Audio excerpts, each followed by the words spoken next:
And welcome in, Gyms and Gymettes, to another exciting edition of No Substitute for Sports. I'm your host, Nick Johnston. This is episode 42, the Kevin Love edition. No, I'm just kidding. This is the Halloween edition. And yes, Monday was the 30th sports equinox in history. How did I celebrate, may you ask? By losing every parlay I made. Thank you very much. Always gamble responsibly. Thank you, as always, for tuning into the No Substitute for Sports podcast on the Degenerates Network YouTube page. If you're just stumbling upon us, hit that subscribe button, but only after you hit the like button. Share us around. Maybe tell your friends. Tell whoever else you want to. Tell that umpire who just couldn't get a call right on Wednesday night, whatever the last game 3 was. No, that would be tomorrow. Either way, you can follow us on Twitter, Degenerates, every Friday, 1 p.m. Central. I go live on twitch.tv/SportsTownShy for No Substitute for Sports live, cleaning up anything we don't get to here and any breaking news. Finally, subscribe on YouTube and Facebook for X-Bomb Sports for our show, a little wrestling show. Bad Karma Wrestling, me and David Double D Dykstra talking anything and everything pro wrestling over there. We only got a little bit to talk about here. I'm just kidding. We always have a lot to talk about today. It's happy, like I said, another happy Halloween. Is actually Halloween as we are recording. Dropping my phone as we're celebrating over here. Rocking around. We enjoyed a little bit of enjoying the weekend celebration. Also enjoyed actually on Friday's show. If you've watched me, I dressed up for that shit too, so that was pretty cool. Either way, talking another primetime Bears game loss. Which only leads to, national mockery. Packers get pillaged by the Vikings, and the rest of week 8 matchups to recap. We'll also take some time to recap the NFL trades that were made before the deadline. Next, talking fantasy football and our weekly recap of our personal league. Afterwards, we'll do a check-in on the Bulls and another trade made there. Just broke at 2 a.m. A 2 a.m. Woj drop. How about that one? James Harden to the Clippers. All the details on that one. And we can mix in some thoughts about the World Series as we wrap it up with wrestling news and notes. Because Collision was just so damn awesome. We gotta mention that. So there we are. All of that, tons more in between. But before we get underway, let me introduce you my friend and co-host, the founder and CEO of FatCut_Streams. That's with a Z. Mikey J. Fatcat, how you doing tonight? I'm doing good, man. I'm happy to be here. Happy Halloween to everybody, and I'm happy. I'm ready to get this going. Hell yeah, hell yeah. It is Halloween, so you might be hearing my dogs barking as the doorbell is ringing. Got the people going, so it's okay. We're handing out candy left and right, handing out some Rice Krispie treats. Was there any go-to candy for you, Mike? What's the top tier candy bar for you? Uh, I mean, I'm a Kit Kat guy, but Reese's, You can't go wrong with a Reese's. those are the top. I mean, those are top two at least. Yeah, as long as you don't hand me a fucking one of those like box of crackers with the cheese in it, or one of those. Alan said it the other weekend. He's like, "Yeah, get those fake cigarettes, those X-Men cigarettes." I'm like, "Oh yeah, Oh, those are awful. You yeah. looked cool, but they just tasted awful." Either There's way, candy you don't want. I was also thinking on the way here, uh, what are like decorations and shit like that's like bogus or too like stupid? What's really like garbage? Because I was listening to Are You Garbage podcast. That decoration where you fill up the bag, the orange bag that looks like a pumpkin with leaves. That's just a Yeah, trick. That's just chores to make it look like a decoration. You're like, oh, let's gather up some leaves on the yard and go fill this fucking trash yeah, I've bag. done that in the past. Oh, that your dad got you. He tricked you guys. Yeah, He got you, boys. I would just fill up a bag of leaves and make it look like a pumpkin, and yeah, Oh yeah, that's a good leaves in your one. front yard. Clean it up nice and good. There we go. We got a couple appetizers to get underway, a couple spooky ones, but just one, yeah, one little spooky one. Might as well start off with it because I feel like the other good one is just to finish off with. It Follows. You've seen that movie, right, Mike? No, No, I've you haven't never. never seen It Follows. Oh wow, okay. I didn't know that was happening. Either way, I thought I was gonna bring it up because they're gonna have a sequel to that one called They Follow. I just figured I would was one of my personal favorites. I actually do like It Follows. Take a watch. what's best described as what was it? A paranormal STD. It's the one where it gets passed around only by having intercourse, and the person just sees like it could be someone they know or some random person. It just starts following them. If they touch them, it's gonna probably end up killing them. So that's It Great. Follows. So We'll have to check that out sometime. yeah, now They Follow. It sounds like it got a little bit out of hand. Sounds like there's going to be a lot of people chasing one person all at one time, or a lot of people chasing a lot of people. So sounds chaotic. No trailer for it just yet, but for any horror movie fans looking for something, They Follow might be coming out sometime soon. So pretty solid year for horror movies in general. It was not too bad, not too shabby. Oh, there But were great horror movies this year. oh, Horror absolutely, fan, we had great ones. most definitely. Oh, excuse me. But yeah, that was just one of them. I'll finish up the appetizers with this one. Our buddy Sebastian in our fantasy group chat, so shout out to him. Brought this up in our group chat, and I wanted to throw it out to you. I wanted to throw it out to everybody in general. So go ahead and comment down below. Answer how you may. Is Chicago the worst big city sports town at the moment? I might have to repeat that because it says my Wi-Fi is giving out. I'll just do this really quick. Hold on 1 second. There we go. My bad. Sorry about that. I'll do a little editing magic and chop it up, make it a little better. As I was saying, our buddy Sebastian submitted this in our group chat. He just threw it out there as something. He's like, yeah, make it. You can just throw it something to ponder with. I'll repeat it again because, like I said, I think my Wi-Fi went out. Is Chicago the worst big city sports town? Is Chicago the worst big city sports town at the moment? I have an idea and I have my thoughts and opinions. I think I shared it actually while we were in the group chat already, but I want to get your idea. I know you're not involved in every Chicago sports team. You're not a Bears fan, not Cubs fans, but White Sox fans. But everything else in between.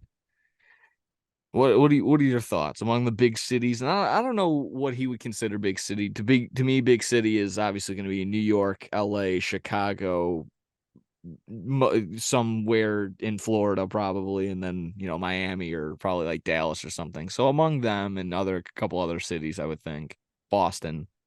Uh, is Chicago the worst big city sports town right now? What are your thoughts? Hmm. I mean, it has been rough in Chicago for sure, that in all aspects, but I know you were making the argument with New York, and it is very close to them too, fighting for that spot. But I don't know. New York, I feel like has been so bad for so long, even worse than us. I mean, again, like you've said, they have multiple teams for the same sport, and and they get cooked in everything. They can't win anything at all, and it's embarrassing, and to say the least. And they'll have good seasons somewhat in the regular season, like the Yankees, or the Mets were decent not too long ago, but they're bad again. But they can never really win the big one. I mean, the Jets have been horrible for as long as I can remember, and then Forever. they also have the Giants. They're awful. I mean, at least they have the Bills in New York, but they don't. They haven't won a Super Bowl still, and like It's like a separate city. It's like when you're in Buffalo, New York, you're basically in Canada. So I get it. It's New yeah, York, but it's not. It kind of isn't. still the Bills It haven't won is. anything either Yeah, in exactly. so long. So Yeah. it's like New York. It's just that whole city state in general is just they're cooked in everything. I feel like I don't know. Yeah. That's And where I maybe it's was just leaning towards for biased because sure. I like Chicago, Oh but yeah, no, and I can see it either which way. But if you're really getting down to brass tacks, I mean, the Yankees haven't done anything in a long while. They've been they just sniffing the ALCS, but that's as far as they go. I mean, the Cubs won in 2016, so that would be a good notch for for Chicago. The the little dynasty that the Blackhawks were just on, and now somewhat coming back, having Connor Bedard. Now at least now there's some upside being a Blackhawks fan. Uh, I also argued New York because they spend out of their ass. We see it again, like you just mentioned, with the Yankees and the Mets, two of the highest payrolls. If I mean the Mets were the highest payroll, I believe, on the year, and they were an absolute dumpster fire.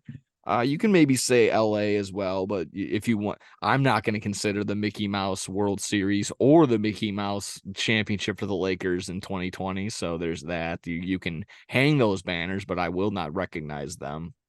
Hmm. Uh, but even then, they'll still bank on Kobe, and then any New York fan will just anytime they're in backs against the wall, they're like, 27 World Series, and then just throw that grenade out there for you, so you can't really fight against that, uh Very true. Boston's out there they're pretty rough right now. I believe the Bruins just won a Stanley Cup pretty recently. I would have I can't remember off the top of the dome. But I mean, Boston's pretty solid. I mean, again, Red Sox haven't really been doing anything in a minute either. I mean, I kind of jokingly brought this up on the live show. I mean, shout out to like Arizona, like the Suns, the Phoenix area, having the Diamondbacks in the World Series this year. Like I said, just having the Suns in the finals, losing, but just having them in the finals the past couple of years, bringing in Kevin Durant and everything like that. So these low market teams have been enjoying some of the fun that these big market squads should be. So I don't know. Do we answer the question? I don't know. I wouldn't say Chicago is the worst, but again, it could be our bias. But a lot of big cities are down bad right now. Has it's been a minute since then, since a lot of them have done anything. So yeah, that's kind of our take. Like I said, sound off in the comments. However, which way you feel, if you're on our side, if you're on the opposite end, if you maybe name another big town, big name city. Like I can't like I said, so New York, like we mentioned Boston. I mean, Miami's doing pretty solid with, I mean, like Yeah. not winning necessarily, but had the Panthers in there. Tampa Bay, winning some Stanley Cups consecutively back to back. I mean, Uh, yeah, they have the Dolphins. They're yeah, the cooking right Dolphins are cooking now. right They're one of the now. best teams in the NFL. The Miami Heat are very good. They're just in the finals just 2 years ago. Yeah, I I mean, mean, unless you're living in Kansas City right now, there's not really much you can say. There's not who else is really doing anything that crazy right now. I can't really pinpoint it to you. Actually, LA might be on the most because the Rams just won one. They legitimately won a Super Bowl against the Bengals. yeah, Yeah, and then I guess again, if you want to recognize the Mickey Mouse rings, I don't, but they just have two other championships as well. yeah, It's however you want to shape it, however you want to spin zone it. You can say yeah, I would in some days I would probably say yeah, Chicago is down bad the worst. Other days would be like no, you're wrong because we got the Chicago Sky, we got this we got. No, I'm just kidding. They just won a championship a year ago, so there you go. Suck it. Uh, Vegas is actually on the come up, even though the Raiders are dog shit. Just bringing in all those teams all at one, getting the Oakland A's next year. yeah. Uh And they just won a WNBA yeah, the Las championship. Vegas So A's just won that. I love we were watching the SNL skit. He's like, shout out to the Liberty for winning the series. And then everyone started clapping. He's like, oh, you bunch of phonies. The A's won it in 3 and 4 games. that So was it's like funny because a bunch of people were like, "Woo, New York!" Like in none of New you watched. York. Like, Oh yeah, exactly. So there you have it. Again, sound off in the comments, throw it out wherever you'd like to.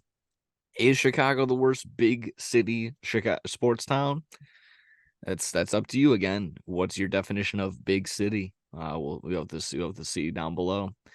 Uh Again, it's like yeah. big city, like Milwaukee's killing it. They got the Bucks. Either which way, we're Yeah, are past they a that. big city? Yeah, a little, yeah. No, yeah. You're splitting hairs, calling balls and strikes.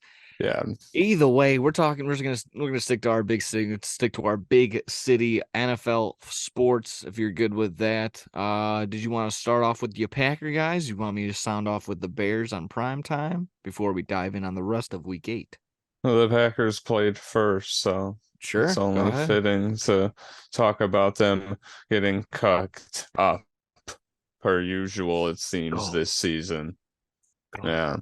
Jordan Addison wide open most of the time for no reason.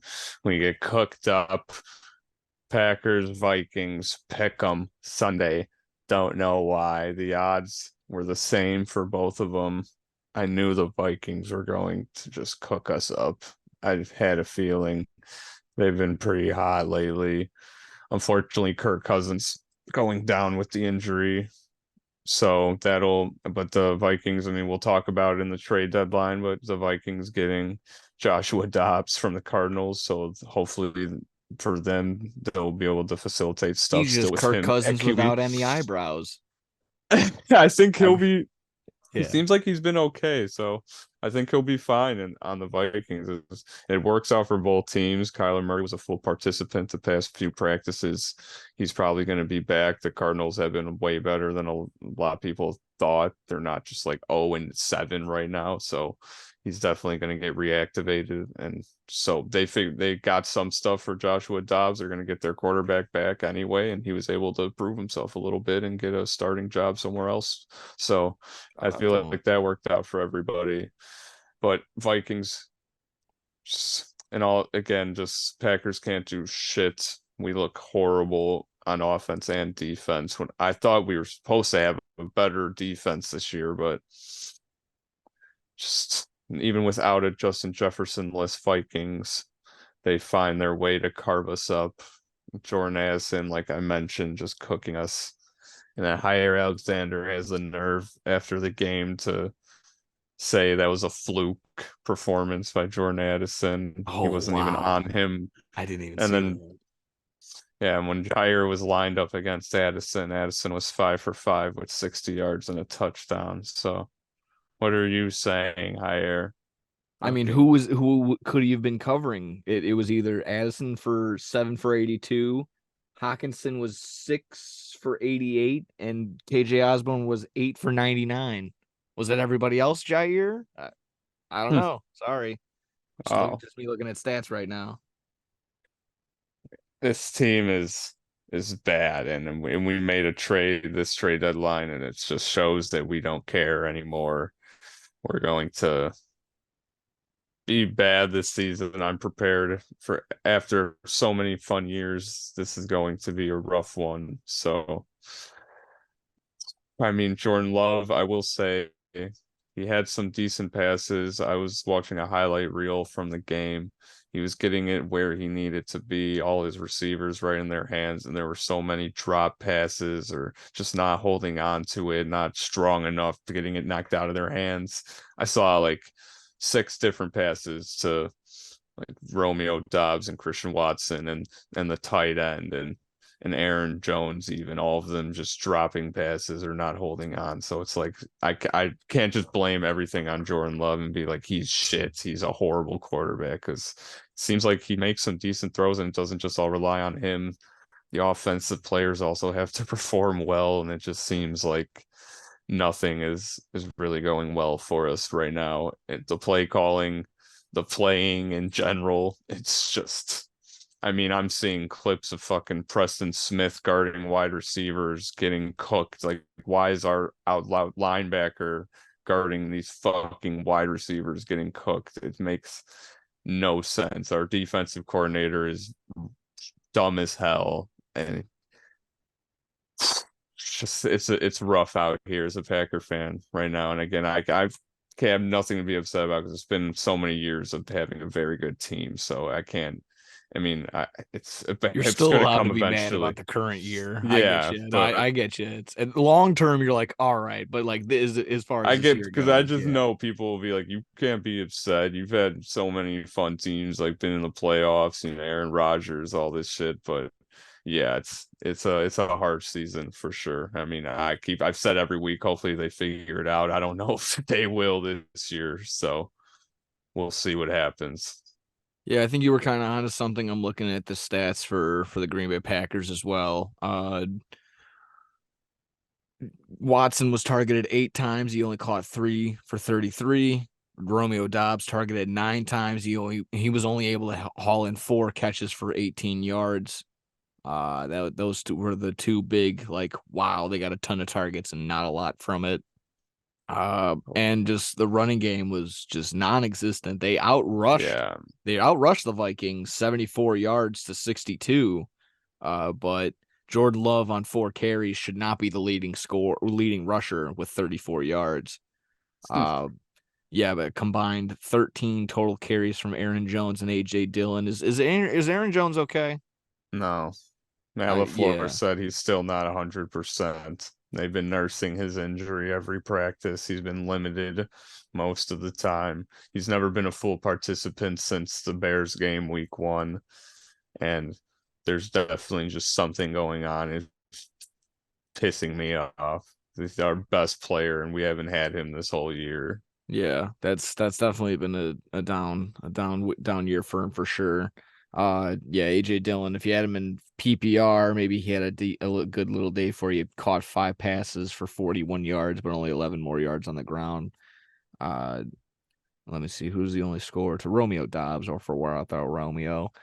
Hmm. Yeah, I think besides the low churning out offense from the Packers overall, the big story was Kirk Cousins going down with the Achilles tear. Uh, and yeah, that ultimately sent him out of the game, out for the season. Vikings made, like you already made mention too, Vikings making their move in the offseason, or not the offseason, in this trade deadline, getting Joshua Dobbs. So that was a good move. I agree with you. Good move on both ends, both getting solid, just whatever back for each other. I believe the Cardinals got a 6th-round pick back, and the Vikings got Dobbs and a 7th-rounder. So good for them. Dobbs, he's proven that he can learn an offense basically overnight and go out and perform. He basically did that with the Tennessee Titans when they called him a week beforehand, and again with the Cardinals earlier this year. So doing just enough, not winning a ton, but they're 4-4. If the playoffs started today, the Vikings would have the very last seed in the NFC. So Wow. that is currently what's going on. So, like I said, the Vikings are somewhat all in right now, and they need to be. Uh, Nothing more else on that game from my end, other than I just didn't know that the Vikings didn't have a rushing touchdown up until now. And the other trade acquisition that the Vikings went ahead and made, it was Cam Akers who's the first one on the year. So there you have it. They didn't have that was their first rushing That was touchdown. their first rushing touchdown of the year. Was a Cam Akers this year this week. Wow. That's There you have it, ladies and crazy. gentlemen.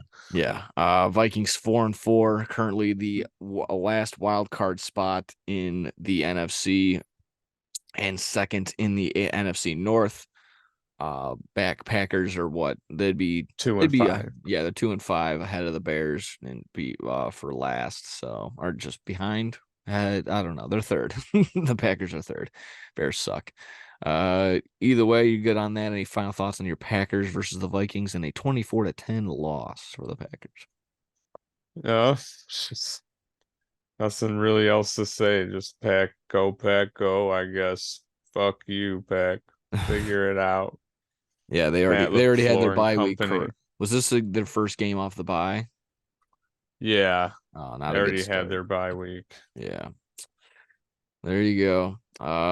With that, Matt not the LaFleur said we're going to be changing how we do things from Tuesday to Saturday this week. So let's see what happens. Let's see what happens. Let's see what happens. All righty. Well, the grass wasn't green on the other side this week. Bears got absolutely destroyed on prime time, 30-13, against the Chargers. It's safe to say that there's no QB controversy anymore after that performance. Tyson Bagent. I believe, could not believe Chris Collinsworth the entire time saying, "Oh, Fields is gonna need to study this guy, Tyson Bagent. This baguette guy is gonna be pretty good." Absolutely ridiculous, and I believe he made that point, and the internet's been roasting him, rightfully so, making that point just right before he threw his first interception on the week, and then later threw another one. He probably could have thrown 5, but it doesn't matter. Collinsworth would have just kept stroking him off. He got the rushing touchdown. It showed to me that the Bears were still willing to let him throw because he threw for 37 times. I don't remember the last time they let Justin Fields throw 37 times and still have 2 interceptions. They would have shit their pants after one. So it's a tough ask there. I can maybe pull up some quick little box score stats, but that's not really going to tell you anything about this game. Just all around, just bad plays. And I'm not gonna sit here and tell you that the Bears would have won, but there's some pretty lax calls by the refs, some bullshit calls. Uh, First off, I forgot to even mention, not a good start, not a good omen to the game when your very first play from offense is then your best play of the entire night with that bomb to Darnell Mooney. Which again, was he down? Who knows? Doesn't matter. Refs screwed that one up if that one was the case too. Uh, but also something I'm going to need to mention too. Bears made a trade, and we'll get to that in a little bit later. But they missed out on what they should have done on the biggest trade of the week of the year, could possibly. Hmm. They should have traded Velus Jones Jr. to the fucking Atlantic Ocean, and in return, we would have got nothing because we've been getting nothing from Velus Jones Jr. his entire time here. Absolute, if anything, we've been getting negative, which is then going into loss. Just fumbles galore. Can't catch a punt return, kickoff return. That background says it all. I mean, it literally, he still fell down clumsily. You can add that whoop, whoop, whoop, whoop, whoop, as he falls to the ground, as he slips on a banana peel type sound, and it still somehow landed on his chest, and he still couldn't haul it in. Bayless Jones Jr., that is ridiculous. That is insane. That just you couldn't catch that, and you can't catch anything. So no reason to get any more upset on that. Yeah, just he should be cut. No need to get any return from him at all. Uh yeah, that was just an absolute shit show from everything. Yeah, how couldn't that? Yeah, I don't know why. Again, going back to the very first play, just that worked. Why didn't we try anything like that again? Nah, out the window. Back to just screenplays and shit that doesn't work. Running on third down stuff, just boneheaded decisions. Eberflus getting out there, continuing to blame his players and not his poor coaching. He's Hmm. 5-20 or 5-25 in his career, in his head coaching career. It's That's horrible. the worst start for the in Bears franchise history for any head coach. Yeah, exactly. I mean, I don't even know how he still is there in the building. Should, should be that thing when he scans his cards, like, did I get cut already? Yeah, the That clip from Jamal the Adams. yeah, that should be you, Eberflus. Yeah, that you got cut. You're done. Uh, yeah, I'm just again, I can keep referring to the stat sheet. That's not going to do you any good. Cole Kmet had a nice day, and definitely fantasy wise. DJ Moore, yeah, again, that Darnell Mooney was his only catch on the day. That big 41-yard bomb. Darrington Evans, he scored a touchdown. There you have it. That's about Who? it. That practice squad guy that we picked up from the Miami Dolphins, and I was making fun of, is that Chris Collinsworth? And here's a guy, and Darrington Evans, who probably would want us to stay on the Viking on the Minnesota, excuse me, on the Miami Dolphins right now. I tell you, he probably would have had a better time down there and have scored some more touchdowns. But he's here in Chicago, and he's doing what he can. Yeah, that's probably the extent of what Chris Collinsworth would have been on Darrington Evans. Austin Eckler had a hell of a day against the Bears. 7 for 94 through the air. Had a receiving touchdown, 29 more yards on the ground, so 100 scrimmage yards plus for Austin Eckler. Keenan Allen didn't have to have a crazy day. 8 catches for 69 yards. And Quinn Johnston, my brother, 5 for 50. Nice day. So glad to see he was getting somewhat involved. But yeah, just all Bears primetime games need to be just dumped and rescheduled for something else. Everything else in between. Not a good game. I'm trying to think of anything else on this, but yeah, all around just poor performance. Oh, sorry. It was that 670 to the score narrative that's going on right now.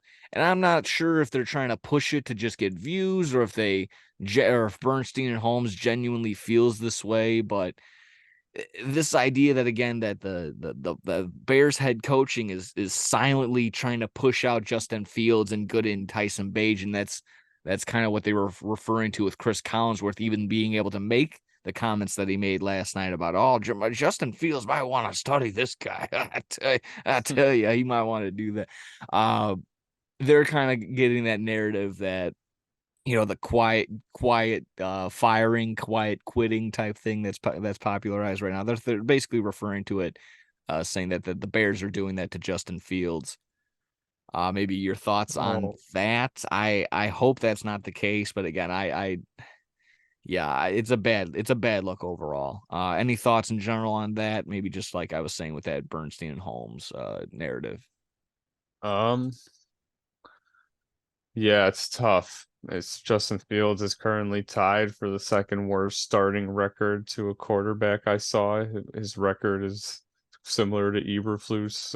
I think it was like 4-20 or something, like something just similar. I don't know the exact number, but it's bad. Oh It's yeah, tied for the second worst right now. And it's hard to keep saying like, is it just him or is it the team? I mean, how long can you play going back and forth well, with that clearly the team narrative? is bad because Tyson Bagent also lost with the Bears. Not only lost, they just got absolutely embarrassed. So, still, there's a clear roster talent discrepancy among where the Bears are and where other teams are, like top notch teams, like the Yeah. Chargers, like I mean, yeah. like the fucking Chiefs, like the huge talent discrepancy. But I I mean, mean, yeah, again, if the Bears played the Bills or the Chiefs or the Ravens or any of those teams right now, they would get demolished. It's yeah. just how it is. And even if Justin Fields is playing, I don't know if that would really change anything. But I mean, that's what you want to hope for as a Bears fan because that's what you draft him Yeah, for. you You would hope only that, hope that there would be some sort of chance, but I mean, I don't feel confident in saying that even with a couple calls going the Bears' way and Fields on the field, I don't think the Bears still win that game the other night. So hmm. yeah, that's just me. So is Fields, is he cooked? Is he cooked? I mean, and we'll just, I feel like I've said it before, but this is probably is he has to come back and he has to ball out again like he did similar to last year for a chance for people to be like, okay, I mean, I guess he really does have it in him. He can lead this team and cook it up. So he's gonna have to dig deep when he comes back from this injury and get this team rocking and rolling. Because I Yeah, mean that I feel like that'll be his last chance to for people to view him as someone that can be a franchise quarterback. absolutely, absolutely. I know we're seeing this is right around the time a lot of QBs are getting injured. Obviously, we just saw with obviously, I mean, Aaron Rodgers all the way at the beginning of the year. We've been dealing with Zach Wilson, the backup, all year technically. Kirk Cousins just going down. Ryan Tannehill hasn't been doing too well. Uh, there will be an opportunity probably down the line if Justin Fields does go somewhere else. But again, the confidence level, the idea like, oh, he is the guy, that will be out the door. He will just be like Taylor Heineke, like Mitch Trubisky, or something like that. He will just be another arm who can maybe get it done. But yeah, you're not going to put the entire squad on him. Mhm. It's still up in the air. Again, it sucks to feel that way, and it sucks to just have to. It can't sit here and say for sure what it's gonna be. Uh, but it's exactly that. I want Fields to be the guy. Can he be the guy? I'm not. As of right now, the signs do not point that way. We'll have to wait and see. I'm still like I said, still on board. When he is healthy, this is his team until proven otherwise. So we'll get to just get there when we get there. If that's the case, if you're good on the Bears, if you're good on the Packers, we can quickly recap the rest of Week 8. Yeah, just kind of do our little quick takeaways from each one of these games, and then we'll get to the trade deadline. How's that sound? Sounds good. Awesome, awesome, awesome, awesome. If with that, we'll go ahead and start with the Dolphins and the Patriots. Patriots on the road losing 31-17 to the Dolphins. Hill has 1,000+ yards in 8 games. That's absolutely fucking insane. Hmm. I just want to say the Patriots are absolutely dead in the water. I think they only have their 2 wins, similar to the Bears. This is right around the time where you figure out what teams mathematically, even though they're not mathematically out, They're not going to go on these giant runs of ripping off 5, 10 wins in a row or whatever else is left. We kind of know. So Patriots are done. Bears are done. Panthers, even though they won, they're done. Cardinals are done. Packers are done. Probably, yeah. Okay. Okay. Just want to make sure we're on the same page. I'm a Uh fan, so I can't say that we're cooked, but yeah, I know. Same thing it's in there's like there's something we'll do something. Bears will do something. I mean, Giants are cooked. Titans are done. We'll get to it. But this is right around the time. Patriots are absolutely fucking done. But the Dolphins, are they for realsies again? We're at that point. Are they for real or are no. they just bum beaters? Are they bum beaters? What do you So think? what, the Dolphins? The Dolphins, yeah. Well, it seems like whenever they play against these legitimate teams, they just get cooked up so far this season. So that's what it always takes for me. I mean, once you beat a legitimate team like the Jags, they beat the Bills, and I know it was in London, but it's like, oh, they might be good, decent because they beat a team like the Bills. And once you beat a very good team that is known in the NFL, I then mean, that you is an start to outlier, establish. but that is still the Bills. Like that was the Bills team that showed up in London, whether the advantage was on your side or not. The Jags currently have the highest they have the most active winning streak right now at whatever games. I think 4 or 5 Wow. right now. I think 5 straight wins. So yeah, But good yeah, I on mean, the them. Dolphins, I can't deny the Dolphins are great. I mean, they have one of the best teams for sure. Their offense is crazy. Tyreek Hill can win a game for you alone. Like, I Yeah, mean, anyone can throw him the ball and you can cook. But again, yeah, you're not going to do anything if you can't beat these top-notch teams. So, yeah. We can save this topic for another day, but I just kind of want to throw it out there while it's on my brain. This might be the most wide open. At least I heard this. This is my original thought, so I just want to preface that because I heard this and I somewhat agree. This is the most wide open MVP is kind of is right now. And while it might not go to a wide receiver, Tyreek Hill should get consideration. Myles Garrett on the defensive side should get consideration, but it'll end up going to Tua because he's going to throw for 5,000 plus yards because Tua's going to get, or could because Tyreek Hill is going to get 2,000 plus yards. Mahomes will get consideration if Joe Burrow gets back into the same place, he'll get up there too. But it, it won't. It's not clear cut as of right now. I mean, it was Josh Allen a couple weeks ago. It was Tua a couple weeks ago. Now it's wide open to me as of right now. So, I uh, think this could finally be the year, maybe a wide receiver. If Tyreek Hill can keep this going, I mean, how many yards does he have right now? 1,040 something. He's already, like I said, already cracked 1,000, He's going to get and to that's 2,000. yeah. He's on pace, obviously on pace for 2,000, on pace to break the single season record, even without the additional game. I think he's on pace to break the record. So that No one's that ever had 2,000 plus receiving yards, right? I don't believe so. No. So that would be, I think, enough to have consideration. I mean, if he keeps cooking it up like he is, this could very well be the year of wide receiver. Like Tyreek Hill could win MVP. Oh yeah. I mean, he's just so He good. I mean, how changes can you games. deny it? He changes games. He changes defenses. Me and Bill used to talk about this all the time. It's just like defenses come in, their sole focus was to shut down Tyreek Hill, and you still can't do that. He's the fastest him and Waddle are going to be the two fastest people on the field all the time. And if Waddle isn't number two, he's going to be number three behind whoever else, maybe like a cornerback that's on the field or something. But Yeah, yeah, it is this absolutely. speed that they have on the Dolphins is absurd with It's their both legit. wide receivers and running backs. It's Yeah. yeah. And maybe now with Jalen Ramsey back, maybe the defense can start locking it down and start contending against the teams like the Bills or the Bengals or whoever else they got coming up soon. I think they got the Chiefs in Germany this week. Yeah, We'll begin to they yeah. do. So it'll be an interesting one. And again, a neutral field, both of them having to go out to Germany. So it'll be like, oh, that excuse won't be like, oh, they got the extra time. Like, no, you're both out there. You're both having to deal with the jet lag or whatever else comes with it. Prove it. Prove that you can be there. There you have it. Mhm. If you got on the Patriots and the Dolphins, we got the Jets and the Giants. Overtime thriller, not even close. A 13-10 slog fest. This was a rock fight. Most punts ever, literally legit, not just me trying to make a Simpsons reference. You can look it up, sir. Prayers to anyone that was in attendance for that game. I always make that joke that little Billy waking up for his birthday. He's like, "Hey guy, I got you a present." Oh, what's it?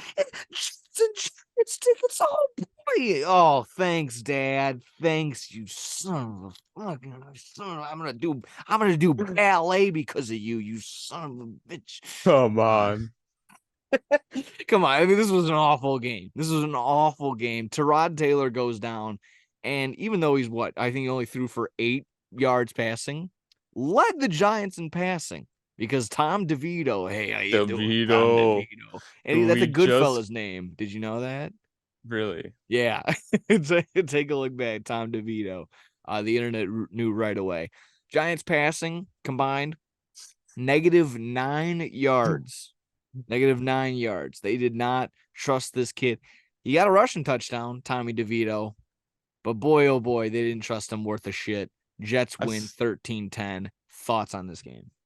I saw they signed Tommy DeVito to the active roster today, and I was just like, how you They need do some. it? I was like, Tommy DeVito on the roster. Oh my god! But We were yeah, saying he's like, how is he running around? His belly's filled with his mother's sauce. That's it. That's all he's got. He's sweating bolognese over he's there. having gabagool before the game. Yeah, His he hands are was all in the slippery from the kitchen. salami. Hey, where's Tommy DeVito at? We need him in the pads. Hey, what the Tyron fuck? went down. He's fucking smoking a Hey, pack of cigarettes on the sideline. He's like, Coach, I'm coming. get down the Bro. gabagool. We need Just you in. ripping a heater. Tommy fucking DeVito, baby. Yeah, battle of horrible New York teams. Both horrible. They're both just. I mean, they're both just so bad. It I was a mean, if you horrible told game. me if I'm doing this game again, if you told me at the beginning of the year that the Jets would be 4-3 without Aaron Rodgers, I wouldn't believe you. Hell, I probably wouldn't even believe you even with Aaron Rodgers at 4-3 with this schedule right now. But here they are, the Jets, 4 and They 3. had Aaron Rodgers. They're 7-0 right now.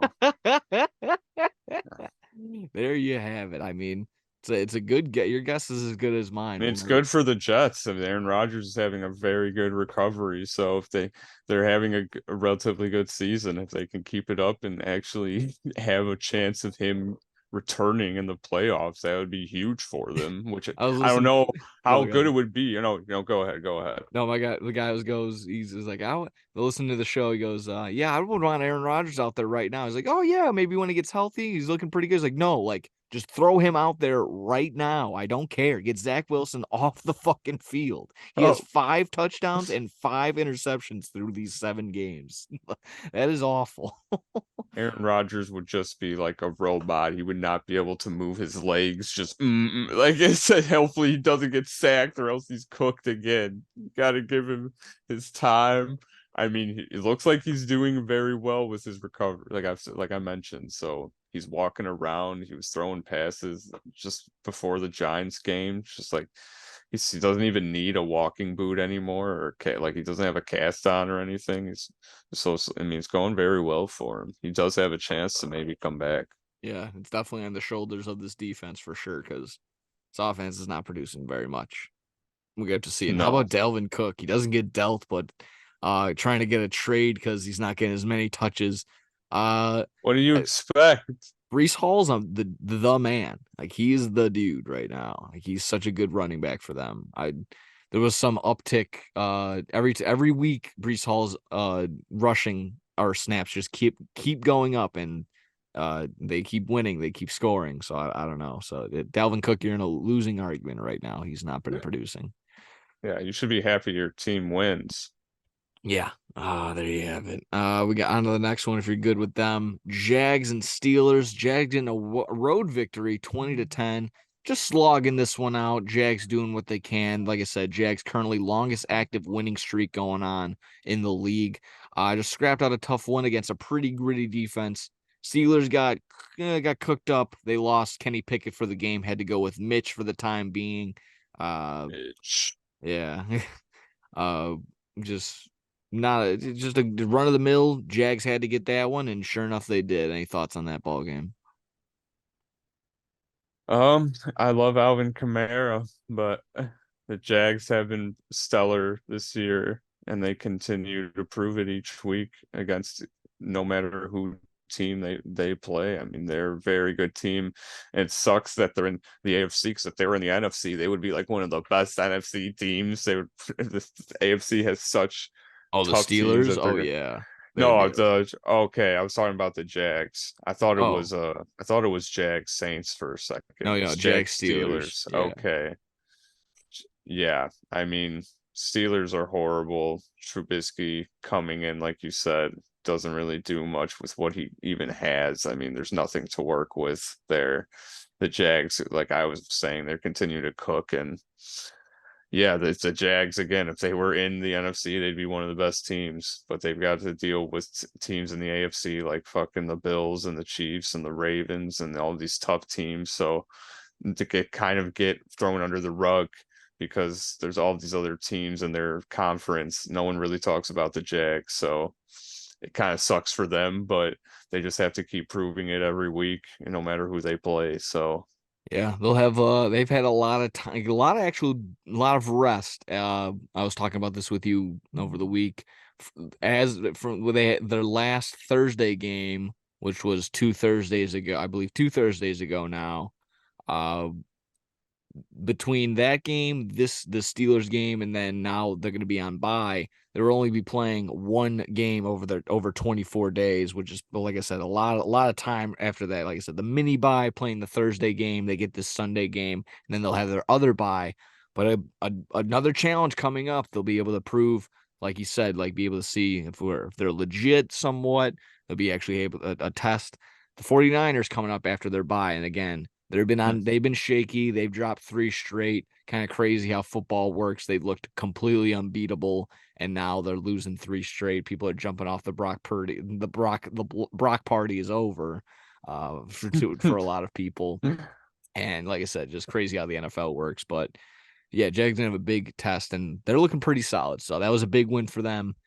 Big buy for them coming up as well. A lot of people just get some breaks, get some rest, and they'll be looking good. Because, like I said, I think Trevor Lawrence is still coming off that knee injury, so it'll be good for him to Mhm. get some time and get some rest.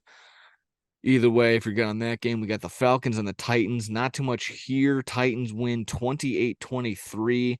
I guess just the Will Levi, however you want to pronounce it, connection to DeAndre Hopkins was there. He made another Yeah. long ass touchdown pass to Nick Nini Westbrook. I forgot. Kiki Westbrook. I forgot how it is. Uh, there Something was like that. that. Yeah, Taylor Heineke in for Ritter. Ritter might be done. I don't know what the whole thing was with that, whether it was injury or just poor Heineke's performance. better. Heineke is better. Heineke is for sure better. I've been chirping that for a little while now. Kind of crazy that they've just now making that decision, but Falcons all around they got a tough time playing from behind. That's probably what they were doing this entire game. Didn't get a lot on this game, even though it was high scoring for these two teams, and wasn't. I feel like it wasn't on red zone a ton, and we were also doing some side stuff, so didn't see a ton from this game. Anything from you between the Titans and the Falcons? Yeah, it's the one week I don't start DeAndre Hopkins, and he has 3 touchdowns. He hasn't had a touchdown all year, and I don't start him this past week, and he has 3 touchdowns in one game. Just completely cooks. Although the first one was a push off for sure. Oh yeah, DeAndre Hopkins just like was grabbing his blatantly jersey ripped. and Yeah, threw him out of bounds. yeah. It's one of those where the DB was like, "Are you fucking kidding?" He threw And his the arms up ref not just to like to flop. He literally just threw it up like, "Are you fucking kidding me? Like you didn't see that? If I did that, I would be on trial for murder, basically." touchdown. So yeah, I mean, we were saying this again.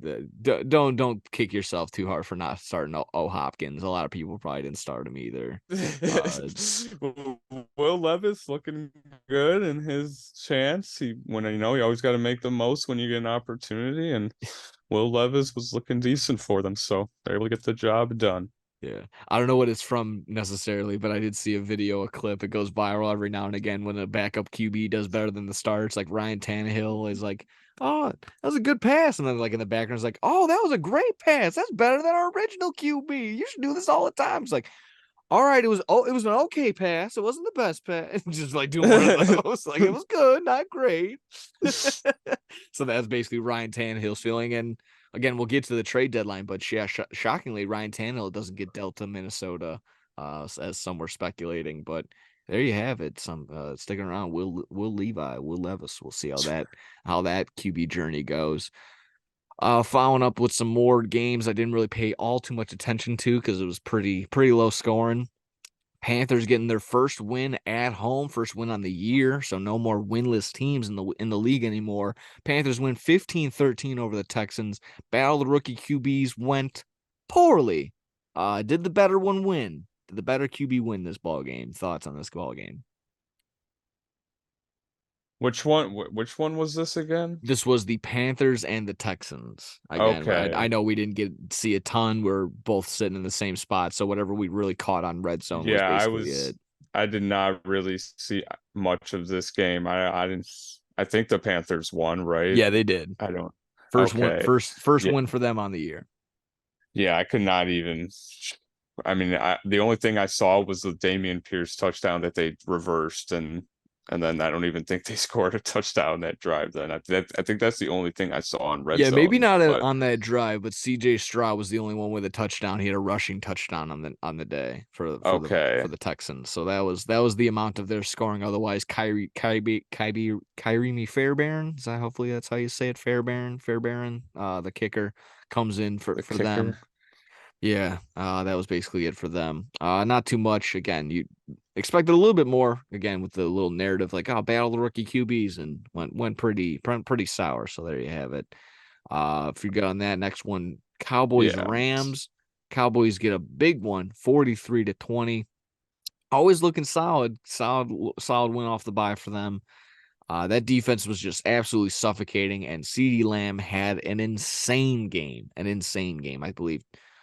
I don't have the stats right in front of me. I can pull it up in a second, but I think 12 receptions, 153 yards, and two scores, something absolutely redonkulous. Scored 42 in our league, and we'll get to that later. But yeah, what an absolute baller of a game. If Dak Prescott can find Lamb that early, that often, besides this defense absolutely suffocating, and I'm surprised. Maybe Jalen Johnson was a little. Maybe he's actually satisfied after the Bears made a move. Maybe just there wasn't enough from Dallas coming back. I'm surprised that Dallas didn't make a an offer for Jalen Johnson to act like I said to lock down the defense, completely solidify it. But they're still there. They're locking down the Rams defense. Cooper Kupp had a shit game. Puka Nacua was on a milk carton. So tough day for the Rams. Anything on this ball game? Any thoughts on the Cowboys and the Rams? yeah. I mean, it's been rough for the Cowboys the past couple of weeks, but they've got to start ramping it up, which they're doing, and yeah, they're able to lock down a pretty decent offense in the Rams this year. So good on them Yeah. without even Trayvon Diggs. So Yeah, able to survive the what would it be called? I guess the battle of the frauds between the Cowboys and the Chargers 2 weeks ago, 3 weeks ago. They got their bye, and now this big win against the Rams, maybe a statement win depending on how the Rams are looking. But either way, not really too much to comment on there. Stafford had a pretty rough day. Yeah. What was I trying to bring up? Oh, just yeah, I was actually pretty close. 12 for 158 and two scores for CeeDee Lamb on the day. So wow. bonkers. Great day at the office, as they say.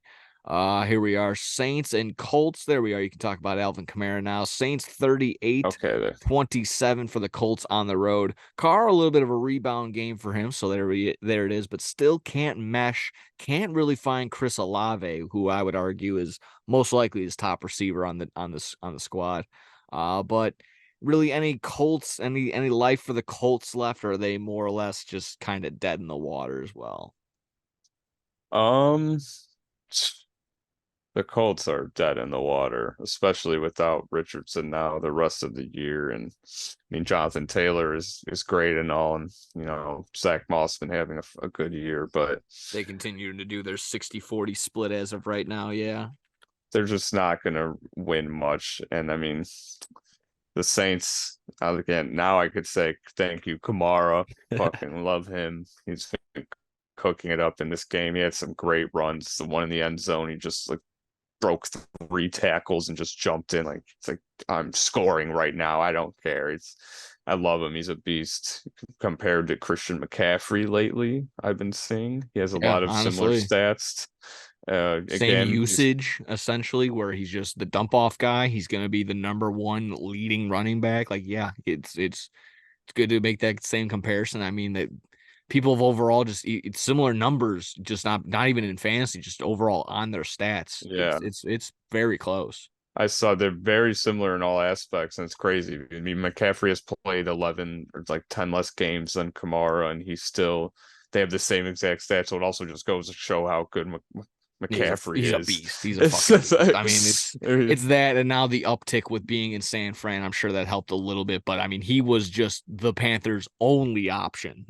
He was the only thing that they had for a little bit. So 100 for a while, yeah, and I mean, he got a good head 100%. start. He had one of the better rookie seasons of all time when he came into the league. So yeah, it's again they're right next to each other, just high five, and they're like, yeah, hell yeah, we're killing it. I could have had McCaffrey if I just drafted him the Mhm. third. Yeah, I could have had McCaffrey and Kamara this year. But okay, when we get into the fantasy section, we'll talk about it. But Kamara Saints looking decent with what they've got. I mean, this was a pretty shitty team they were playing this week, but cooking them up. Yeah, there you have it. A couple more games on the week right here. Eagles getting a win on the road, 38-31 against the Commanders. Now, I don't mean to keep pushing the goalposts on the Eagles. I don't want to keep doing that every single week. A win is a win, but giving up 31 to the Commanders has to be concerning. You've done it. I think they did it again. I think they did that last time they played the Commanders too. I think they only won 34-31. So giving That's up not good. 62 points, at least 60 plus points for sure to the Commanders in both of their matchups. In my mind, again, don't want to keep saying the way that they are winning. And I said that last week was just keeping time of possession, knowing what they're doing right, running the ball, tush push, all that nonsense. But it is a little concerning to me if I was on that side. I know that it's obvious that the Eagles can keep up and score. AJ Brown, another crazy ball game, but something to consider. And I believe the Eagles, it'll be another one of those games where the Eagles are just have to play a contender and prove it to me. I believe they play the Chiefs in a couple of weeks. So we'll see how that goes. Uh, but yeah, again, right now, still somewhat concerned. Crazy to say that when they are 7-1. So I'll leave it up to you. What are your thoughts on this 38-31 final for the Eagles?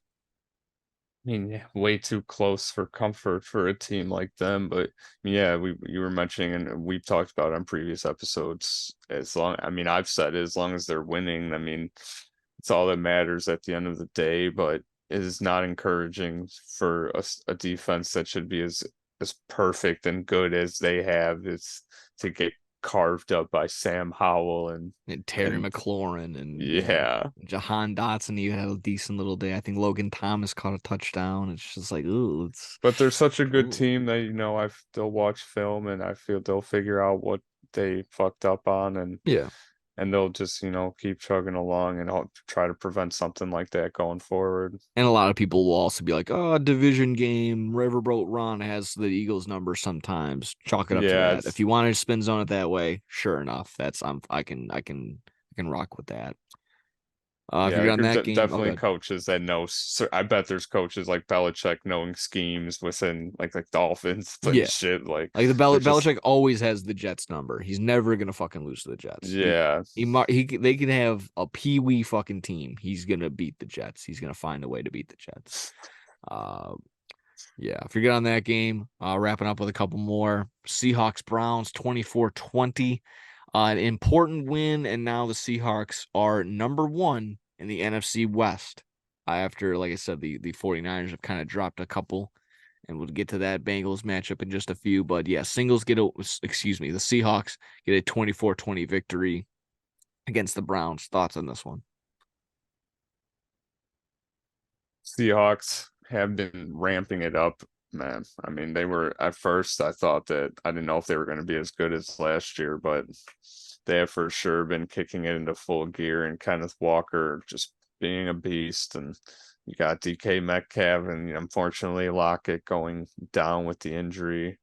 But I mean, they still have a very good team. Jackson Smith-Njigba has been getting more catches lately, and he's gotten some touchdowns in the past couple games. And the defense is, it can get the job done. And Pete Carroll's just it's a great coach. I always love Pete Carroll, even though I hate the Seahawks for the Packers. But I mean, they're a fun team for sure. I love the enthusiasm that Pete Carroll brings, even though he's such an older guy, but he's still he loves the game. And I love that he seems like a funner guy to be, like, not like Belichick, who seems so serious all the time. I don't know. Pete Carroll seems like a way funner coach to be around. Oh yeah, definitely a different aura around him. I had something. I feel like it just slipped my brain. But I guess we'll just have to worry about it later. Maybe it'll pop up. If not, then it obviously shows it's not that important. Either way, rocking and rolling. Got the Ravens and the Cardinals. Ravens win 31-24. RIP to anyone that had the Ravens minus 9.5. That field goal was completely unnecessary, but get on the Gus bus. Get on the Gus bus. He had 3 touchdowns. That was a way to roll. Uh, Again, just Ravens, just run of the mill, needed to get this win just to stay that way. Cardinals just battling from behind the whole time and just kind of slowly backdoor cover the way for that ball game. Anything on the Ravens and Cardinals? Yeah, I mean, Ravens just they've had a great game. I mean, just Lamar Jackson and company, they have continued to play well. And the Cardinals, I mean, again, they've been playing well too, but it's hard when you're playing against these tough teams. We know that they're not going to be teams like them. So, I mean, that's just how it's going to be. Yeah. I remember what I was going to say about the Seahawks, but it relates to the trade. I'll save it. Either way, on the Cardinals and the Cardinals Ravens side of thing, like I said, just Ravens just did what they needed to do to just not have anyone go down. And I think maybe OBJ went down. I'm not entirely sure. I would have to remember, but No, just he doing was just fine. He was oh, just okay. pissed because he didn't Gotcha. score a touchdown. Oh, okay. Yeah, just Yeah, that video. slugging out a big win right there. Oh, go You ahead. see the video of him just pissed off on the sideline? No, I did Uh, not. I saw yeah, he Devontae just Adams. He was all pissy. That's a yeah, different story. Odell, he slammed his helmet on the ground. Some lady, her face just like It's like, oh just my. shy. Oh, Yeah, I that's love it. hilarious. It's hilarious. It's so funny.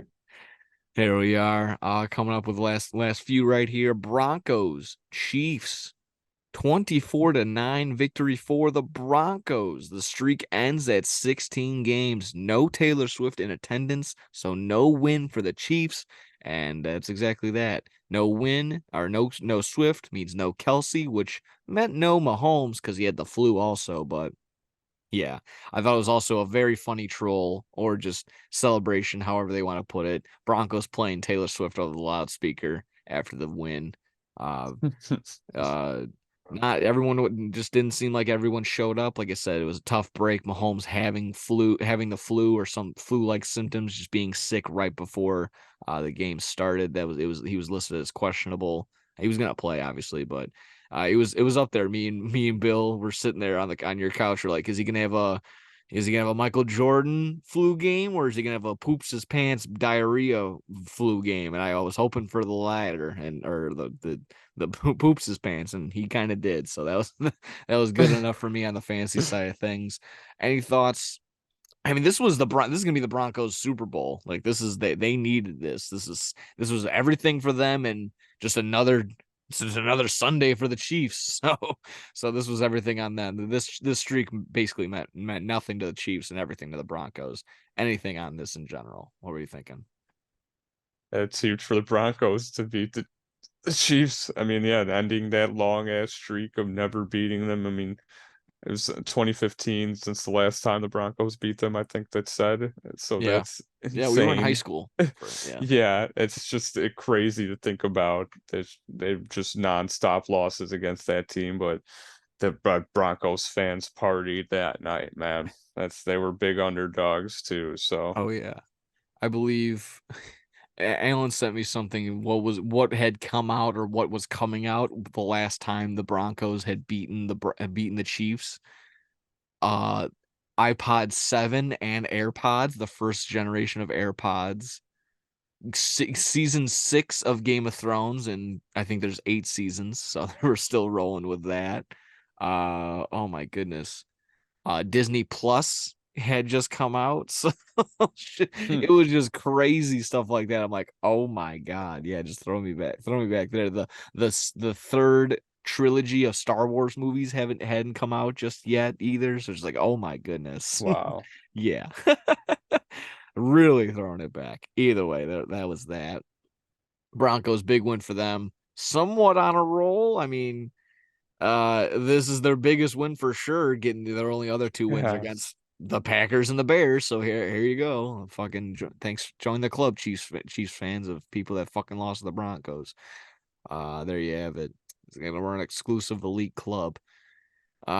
Two more on the docket. Bengals, Niners lose 17-31. Big one for the Bengals. This is right around the time Bengals start to get hot, turn around. Joe Burrow's looking healthy. He's running on that calf, while the 49ers show that they just can't play from behind. Again, crazy how I was saying they looked completely unbeatable 3 weeks ago, and now the Brock party is completely over. He has turned back into Mr. Irrelevant, that pumpkin. It is 12 o'clock. It is midnight. He is now back to being Hmm. just a carriage and whatnot.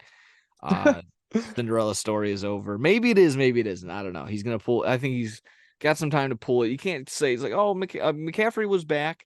But I mean, again, me being a fantasy owner, it shows when the Niners were down these past 3 games, he gets the ball less on the ground.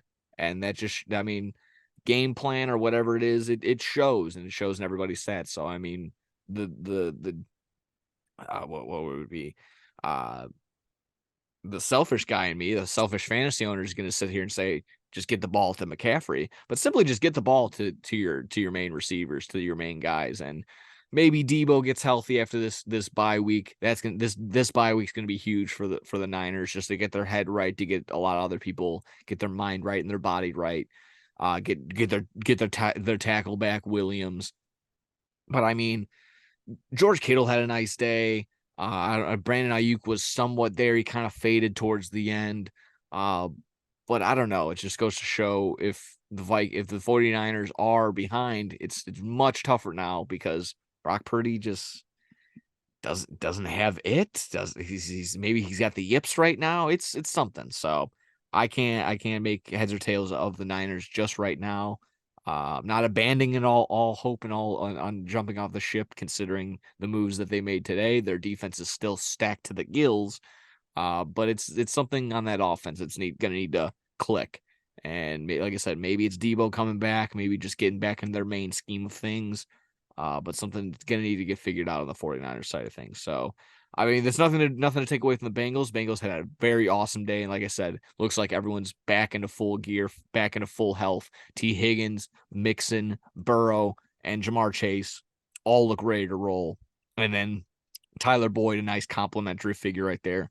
And the defense is doing okay. So this was a fun game to watch. Important one for the Bengals, and interesting one of note for the 49ers on the year so far. So any thoughts on this big one right here?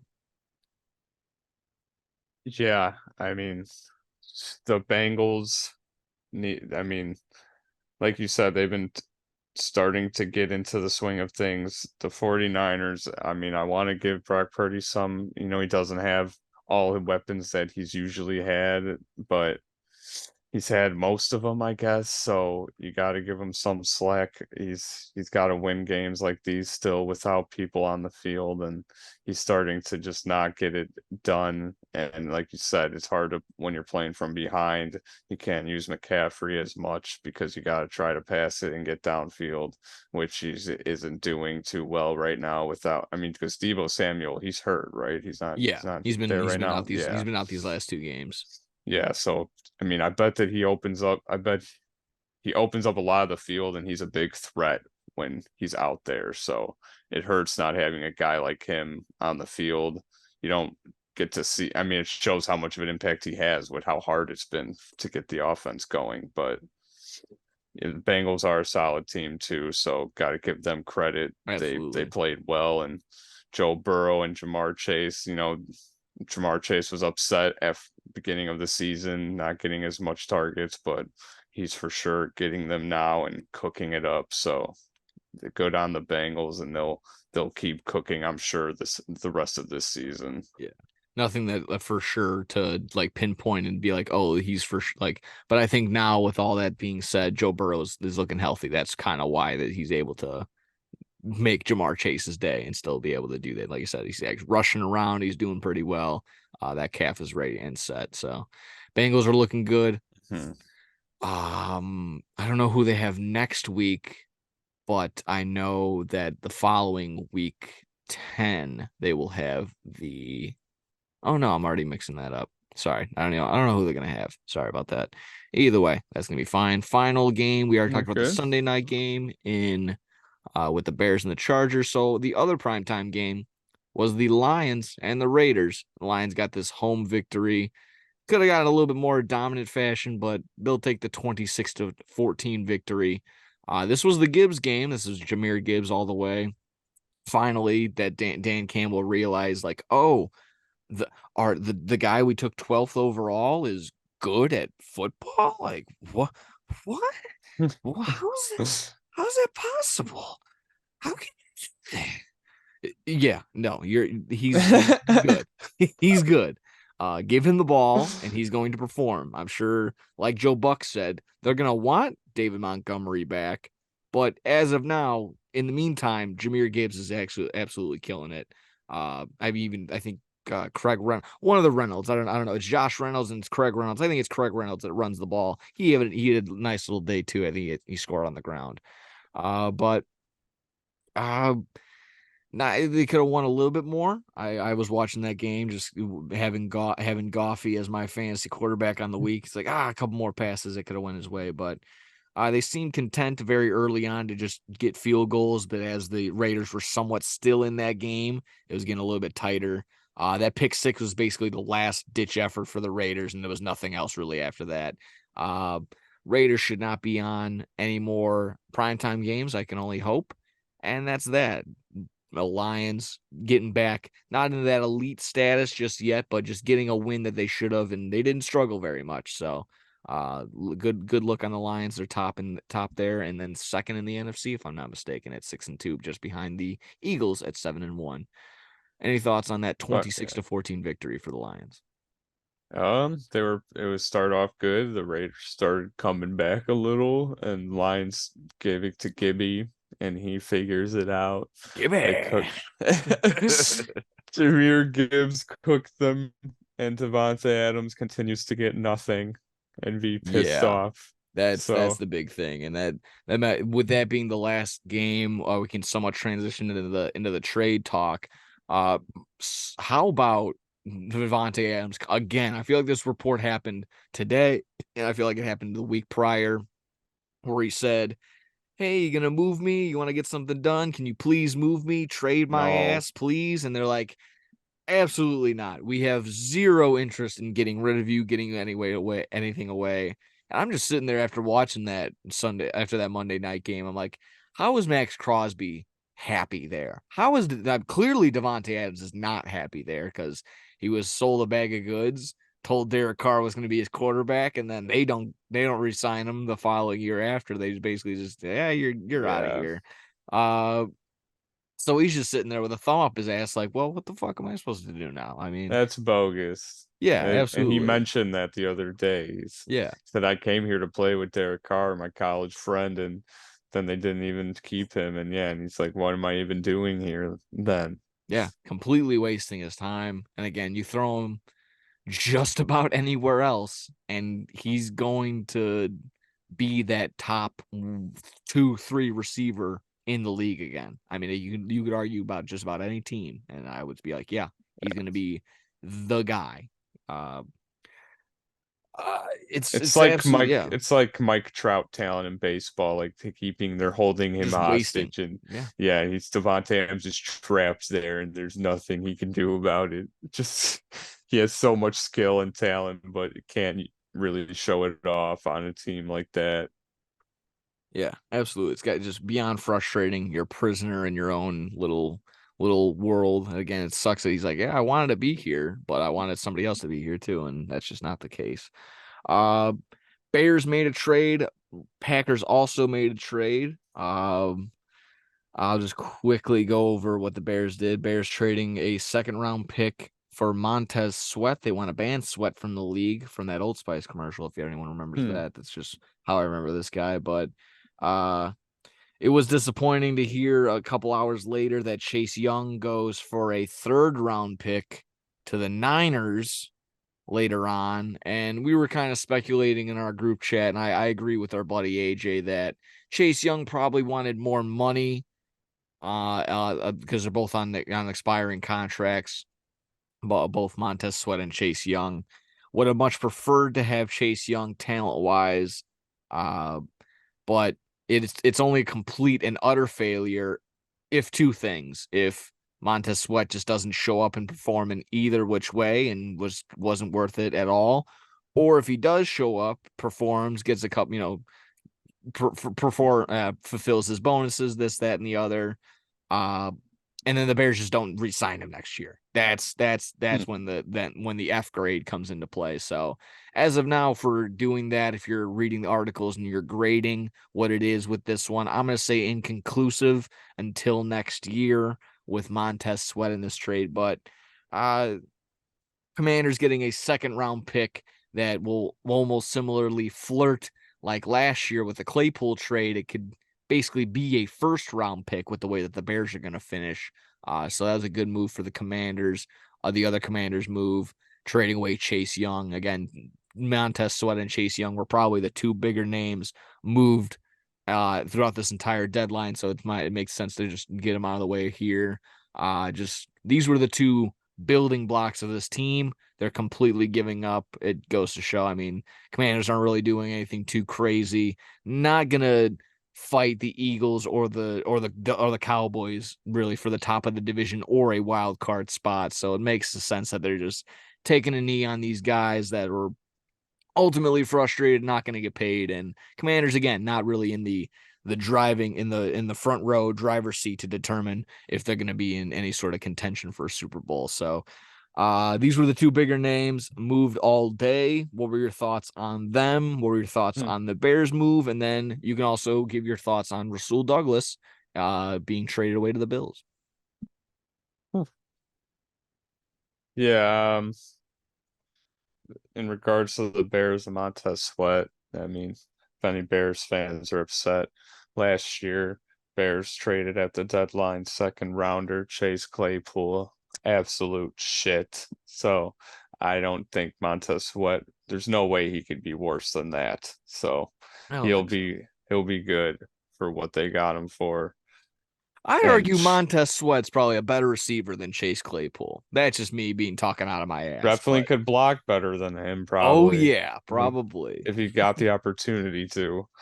Um, Chase Young, so the 49ers don't understand how this happened. He's going to just be a stud on that team. I don't know what these GMs are thinking. Like, let's send him to this team that has one of the best defenses in the league and Okay. played with Nick Bosa in college, and now it's just they're gonna just dominate people. It's like, yeah, let's do that. That sounds fun. I So can only imagine like it's they're gonna whenever they're on the phone, it's just it's just two Patricks calling one another, and they both got the nail with the wood in their forehead. That's how I imagine these phone calls. You want Chase Young?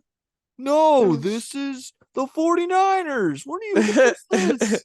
No, yeah, we want Chase Young. We'll give you a bucket of balls and an air pump. Okay. Sounds good. Sounds good. He'll be on the first flight there. Pick him up at the bus stop, please. Yeah, no, that was He's really big. You can't miss him. yeah, he's like bigger in person, so you might want to just like have a big car ready for him. I don't know.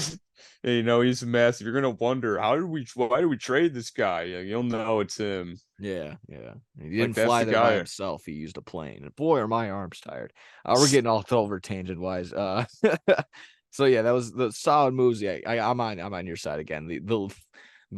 The memes again just flooding in. It's like, how they can't keep getting away with this shit like that. Like the Niners just adding more and more, and probably someone did the Infinity Stone bullshit, just adding more and more. Yeah, great trades for them. And yeah, Packers trading Rasul Douglas to the Bills. They lost Tre'Davious White this year, so they were looking to fill that gap. I have the Bills fantasy. I have the Bills defense in fantasy, so I was like, hell yeah, get him a new corner. But obviously, as a Packer fan in me, that was rough, very upsetting. It just shows that we do not care this year. He was our second best corner on the team next to Jair. Now, I mean, it's just hire Alexander. We have Keyshawn Nixon, who is basically he's a punt returner more so than a corner. And I think Valentine is our other corner's name, so I don't even know who that is. We've given up. It's going to be like I already said before. It's going to be a rough season the rest of the way. But Bills get a good one in Rasul Douglas. I was about He to say, complete. I Go don't I ahead. don't have the stats. I don't have necessarily the stats on Rasul Douglas, but it seems like whenever he was getting absorbed by the Packers, as soon as he was on the team, he made an impact right away. And you were right; he is the second best guy on there. If Jair Alexander wasn't there, he'd be the number one, and he could probably argue he'd probably be the number one in a lot of other teams.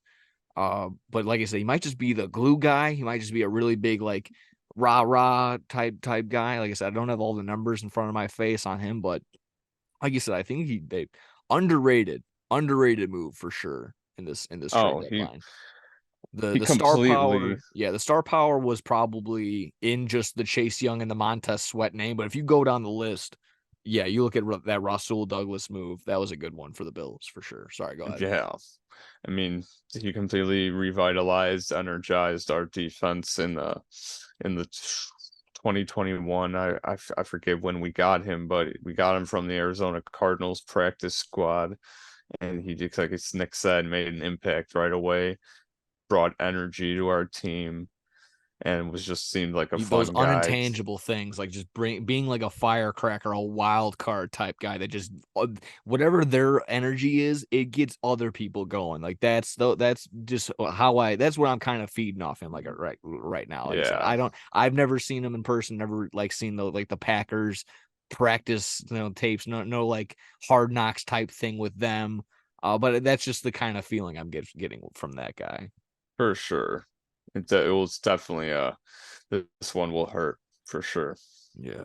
Looking around, I'm looking I can just list off the 3, 4, 5, 6, 7, 8, 9, 10, 11, 12, 13, 14, 15 names that were moved at this trade deadline. Like I said, we already talked Young, Sweat, Rasul Douglas.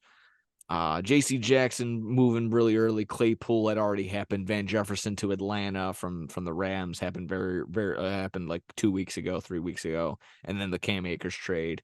Randy Gregory as well as McCole Hardman had all happened beforehand. And I believe even Contavious. Oh no, not the Contavious Street trade. So he went from the Eagles to Atlanta. Donovan Peoples Jones from the Browns to Detroit.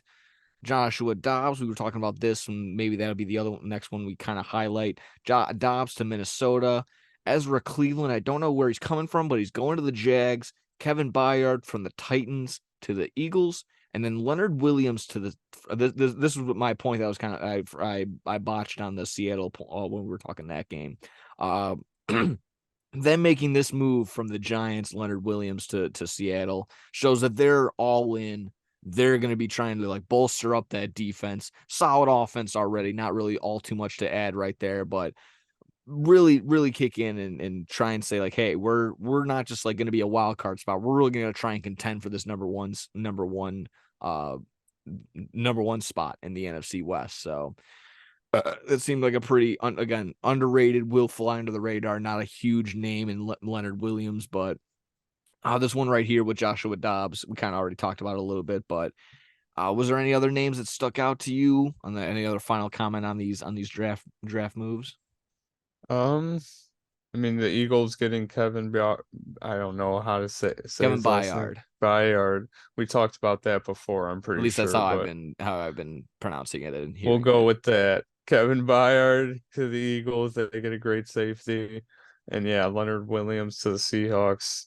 I mean, he's a great defensive lineman player that's been on the Giants for a minute, I feel like, and they move him to the Seahawks. And yeah, I mean, yeah, I feel like we got the main ones there. Oh yeah, Donovan no, Peoples that's all of Jones them right Lions there. is cool, but yeah. Yep. That's basically that right there.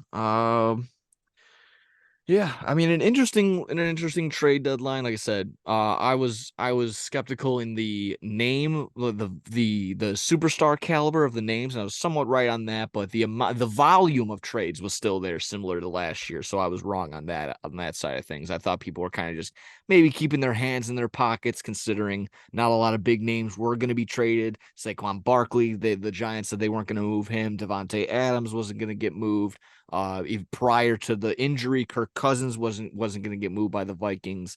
So I was sitting there, I'm like, damn, this is going to be a little bit boring. And I was also sitting there again, just are the Bears what are they gonna do? Are they gonna trade Jalen Johnson? If they do, what are we gonna get back? Is it gonna be good enough? And I'm just sitting here on the speculation side that like hopefully with the acquisition of Montez Sweat, uh hopefully that was either someone thing that's like, all right, you got my interest. Now let's talk extension. So I know the Jalen Johnson and the Bears have been a little far off on Did you on see the their. report from Ian Rappaport? Oh no, is it something very, very recent? I haven't It seen. wa it was like a couple of hours ago, but it said that he will not they will not talk contract extensions. He will be a free agent this off season. So That's upsetting. So I mean, I don't mean to, yeah, I don't want to just I show that out there, yeah, but no, that's fine. And like I said, that can only in my mind, like I said, that's good for him. Do what you can, ball out and be worth the free agent money. That's all I can say.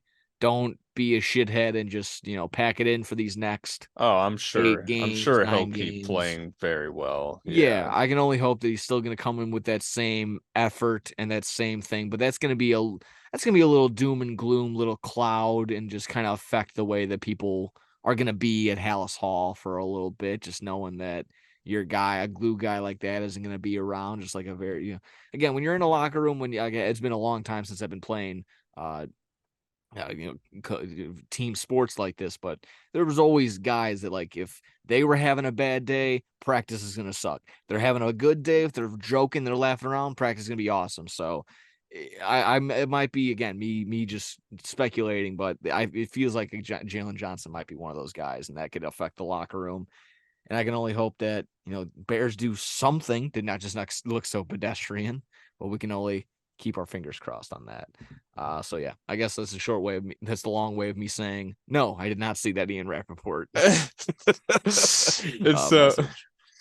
I mean, he's definitely a star in the making on the defense, if not Yeah, already a star. So, I mean, he'll yeah. keep playing his game and It will we'll sting if see. the Bears don't get him back and they weren't able to trade him away and get anything for him. So that's That's gonna suck. That's gonna suck. that's true. With that, did you have any other final thoughts on the trade deadline? Otherwise, we can talk fantasy really quick. No, yeah, I think I'm good on the trade deadline there. Coolio. Yeah, like I said, that was good recap of just about everything from the league. Big week. I mean, no one was on bye. It will be a little bit A little crazy, not a little less crazy next week with a couple, actually some teams on the bye, and I'm kind of gonna preview that when it comes to the matchup next week. But yeah, a lot of my guys on bye, a lot of fantasy things involved. But let's do exactly that. We can talk about our week 8 fantasy football matchups from our Des Nuts Fantasy Football League. I always got the time on the bottom, so don't scroll ahead all the time. Like I said, we got a little tidbits. Sometimes there's I don't know. We spew some facts. We talked the fantasy. We talked performances. We got some names maybe to consider. But there we are. We don't always show our full hand. Either way, if you're ready to roll, we can talk about our matchups. Yeah. Excuse me. Did you want to go first and talk your ball game between you and AJ, or do you want me to go with my matchup between myself and Dom? I'm getting it open real fast. If okay, I'm ready. If you, I can hit my game with AJ. Sure, shoot. Hey, I was playing AJ this week, Slimes in Sure. our D's Nuts Fantasy League. I was able to get the win. I needed this bad. If I lost, I'd be 2-6. It would be rough out here, but this win I feel like still gives me that chance of hope where I can fight. I'm 3-5 now. AJ's 4-4. I won 164 to 139. Decent win. And again, I had Hopkins on the bench. If I started him, I would have won by even more, 27 plus more points more. So I mean 37. well, 'cause I would have started him over London. Oh, He had sorry. 10, and Yeah. so it would have been like Yeah. a 27 point difference. Yeah. But Gotcha.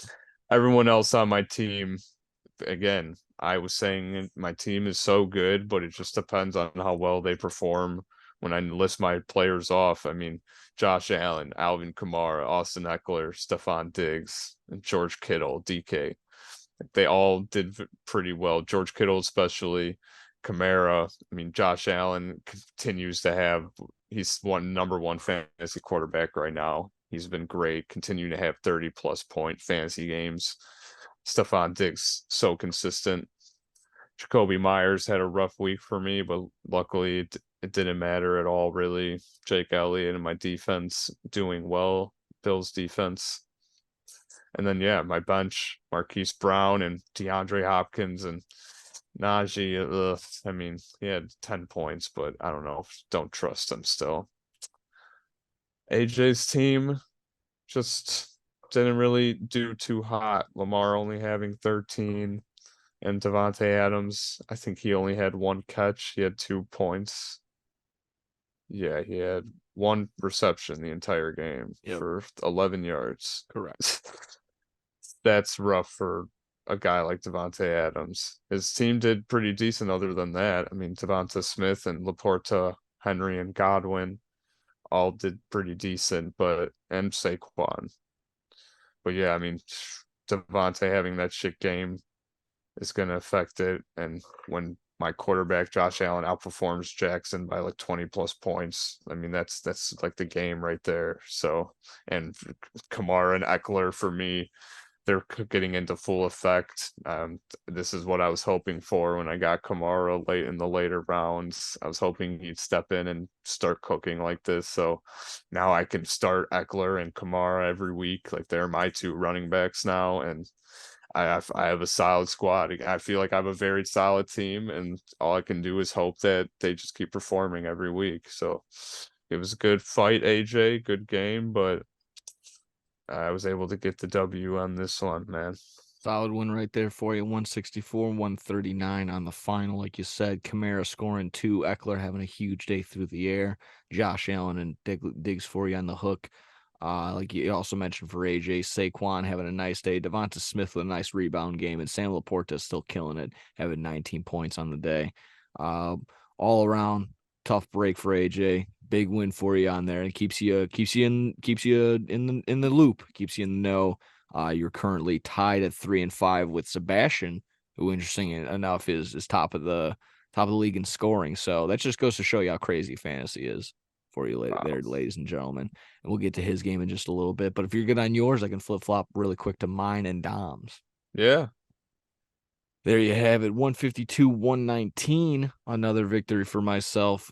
Just getting it out, getting just my guys were scoring a couple of them. McCaffrey, Etienne rolling on that one. Nose touchdown, but Garrett Wilson having a nice consistent 18 points. Andrews also just hey, if you're a tight end, if you have 10 more than 10 points, that's the way to go at this point in time. Tight ends are thick and thin. Could have a couple more people on the bench, but it is what it is. Just glad that I know that with this tough week coming up, I can hopefully rely on a guy like Gus Edwards or Rashard White or Tyler Lockett or something like that. But I could have got a couple more points. I'll take it for what it's worth. Dom had me scared because CeeDee Lamb's like, oh, I'm playing Nick in fantasy. Let me just have my biggest career game of my entire life, like I mentioned when we were talking Cowboys and Rams. 12 for 158, 159. I just want to get that down again. 12 for 158 and two scores. Had me shitting my britches, but Mayo Sanders countered it, but he's like, oh, I'll have 0. Thank you very much. So that I enjoyed that. And like I said, Patrick Mahomes having a flu game. Hopefully it wasn't the MJ game, and it ended up being a poop your pants game. Patrick Mahomes only having 2 points. Thank you. So there it is on that one. 152, 119. Let me see if Dom could have went to a couple other people on the bench. Javonte Williams. I always mix that up, but Javonte Williams at 18, Michael Thomas with 10, Daryl Henderson with 11. Not really all too much that could be added there because, like I said, I could have flip flopped and had a couple more other people in there as well. Yeah. So with that, I think that's, like I said, just another win, churning out another one. That's what we need to do. Wins. When we did that interview, you'll maybe some people, depending on how it turns out, and if it's okay with you guys, maybe we post that fantasy football documentary up on the YouTube page. We'll see how that works. But yeah, what was I even trying to point out on that? I don't even try to remember, but yeah, it's all about winning. That was the point. That was the most consistent answer when we were like, "What does fantasy football mean to you? What do you look forward to each and every week?" It's winning. It's beating your opponents, making sure your friends know that they are bad and you are good at fantasy football. That's the point of fantasy football. So just another win. That's what we're looking forward to. Any thoughts on this ball game between myself and Dom? Um, pretty pretty good win for you, good win margin. Dom, rough week. Patrick Mahomes only 2 points and Aaron Jones 7 and Miles Sanders 0. I mean, Nico Collins with 7. Just people in your starting lineup. Rashid Rice only had 9. I mean, it's CeeDee Lamb had such a crazy game, but it didn't really matter because all of his other players did so poorly for the most part. I'm just But glad I was able to survive a Lamb and Hawkinson combining for 60 on the week, yeah, and then everyone else kind of just like, we'll take the bus, we'll take a seat on this one. So yeah, yeah. it I was mean, your team, Jared Goff doesn't have the best game, but better than 2 points. And McCaffrey and Etienne cooking it up. Bro, boys. When I figure out who can be a good QB, y'all are cooked. That's all I gotta say. Because my fucking hmm. QBs suck every week. I'm pretty sure I can look through every week, and I probably haven't had more than 15 points from my quarterback.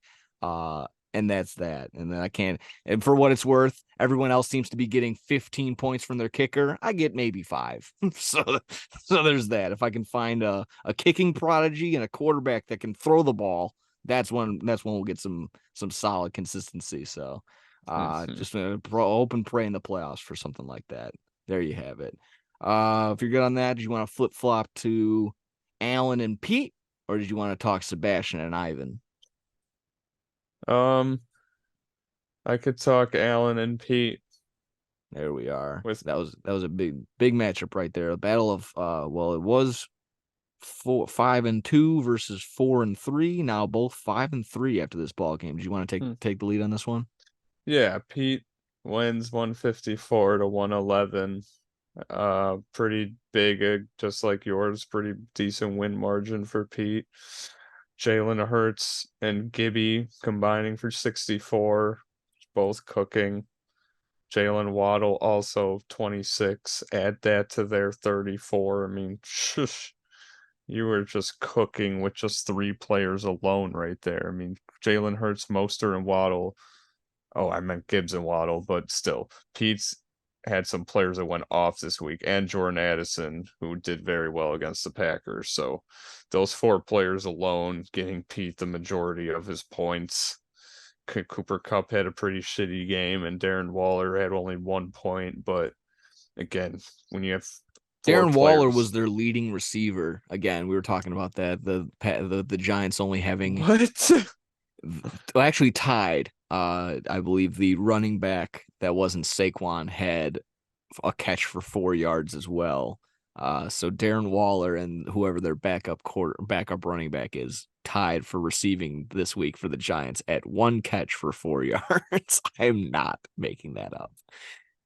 Saquon Barkley had That's 3 catches for 0 yards. Other people were like negative yardage for a couple of catches.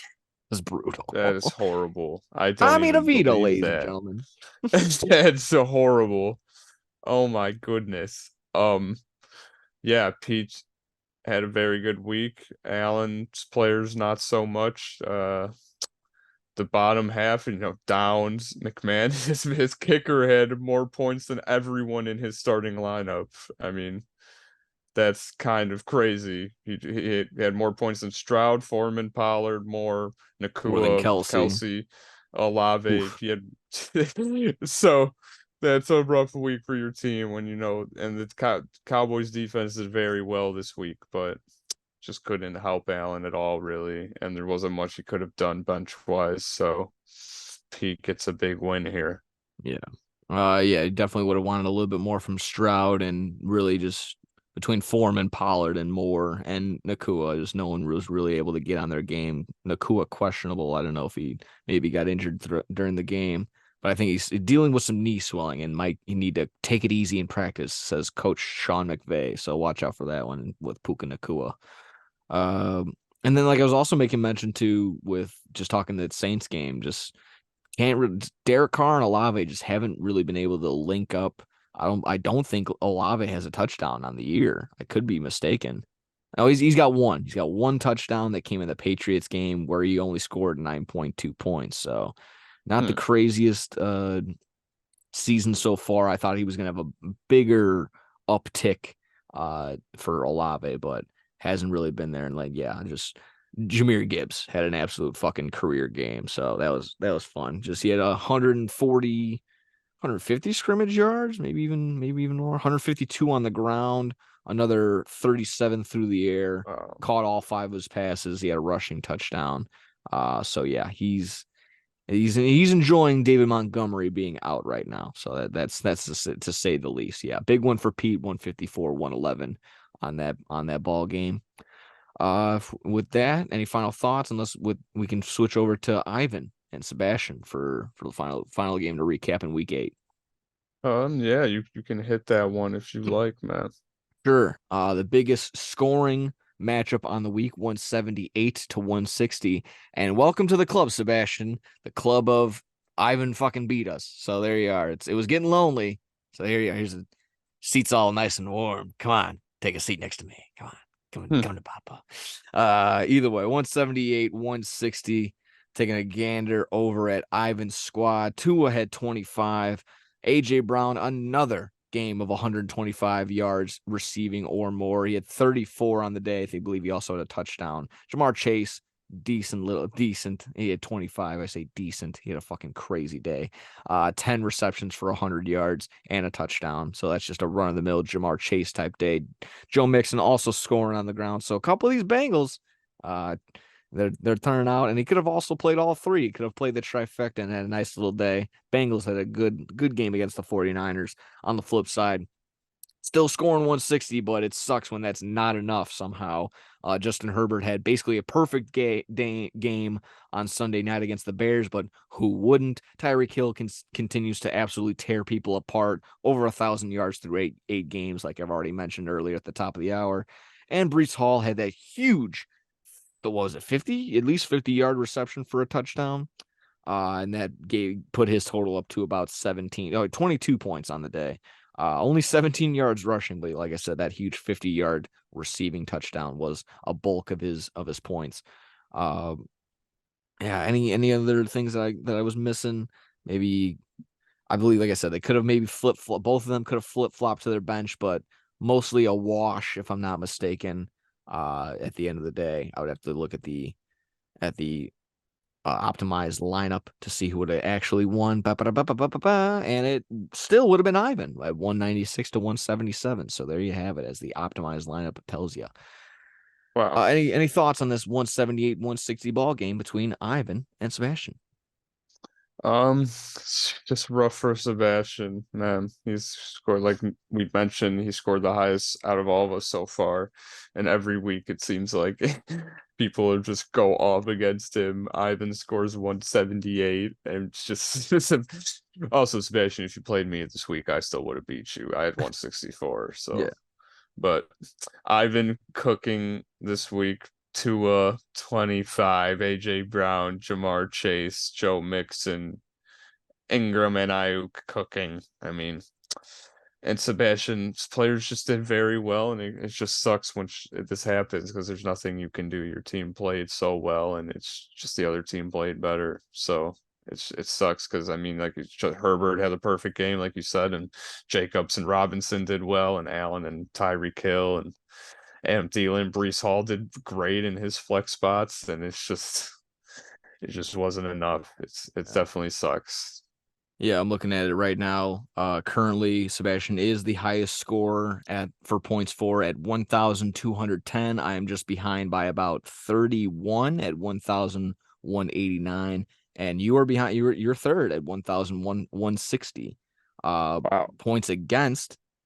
Uh, Allen's least at not even cracking 1,000 yet, and not even 1,000. I guess he's playing defense, but Ivan at the top giving out 1,200, you as well 1,200, and then uh that's probably why he's 3-5, because he's also, while he's the top scorer, he's giving up the third most points allowed at 1,177 yards or yards points for Sebastian and the Sea Turtles, so South African Turtles. So there you have it. That's just kind of, like I said, look, and then the meat and potatoes on that. A little inside baseball. So I can see from both sides, right? From what Sebastian was saying while we were sitting down. He's like, yeah, he's getting cooked. He's putting up the points, but just sometimes people are having their best day against you. It just sucks. It just goes to show. That's just fantasy. That is fantasy. No other explanation other than that.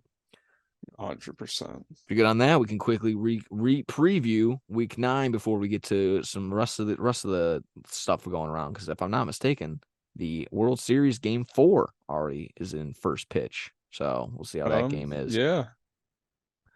All righty. Well, between our games, we just got one. We're facing each other. I'll take a quick head start on this one. You can chime in. I got a ton of people on by. I don't want to wave the white flag, but you're getting an Oh easier my matchup. God. Yeah, You're you're getting an so easier matchup. I hate using that word, but it is what it is. I got Etienne, McCaffrey, Debo, St. Brown, and Jared Goff on a bye. So I'm gonna have to get another QB because I thought I was smart getting a week ahead. I'm like, I'm gonna have Kirk Cousins. I just got Jared Goff. I'm gonna have Kirk Cousins next week. I'll be good. I put my fucking feet up, and then sure enough, Achilles tear out for the Oh, year. Kirk Cousins. I didn't spend anything in retrospect on the fab side of things, but oh. I don't like that I need to make a move. So, and looking at our QB waiver wire, it's thin. I'll leave it. I'll leave it with that. It's not looking all that great. Yeah, I mean, just there's been a ton of injuries with QBs regardless this year, and yeah. Yeah. So right around this time is just not. Yeah, the cards aren't in my favor, and I'm sure when you get a tight end, the projections will still be on your side of things, but.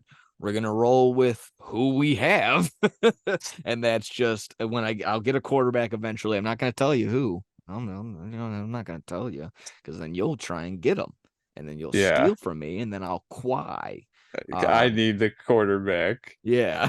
I know you'll be like, yeah, you got Josh Allen, but you'll hoard him like Allen's been hoarding quarterbacks. He's got CJ Stroud, he's got Jordan Love, he's got Justin Fields, he's got Joe Montana, he's got Brett Favre, he's got everybody on his There's fucking no team. damn way he has 3 quarterbacks on his team.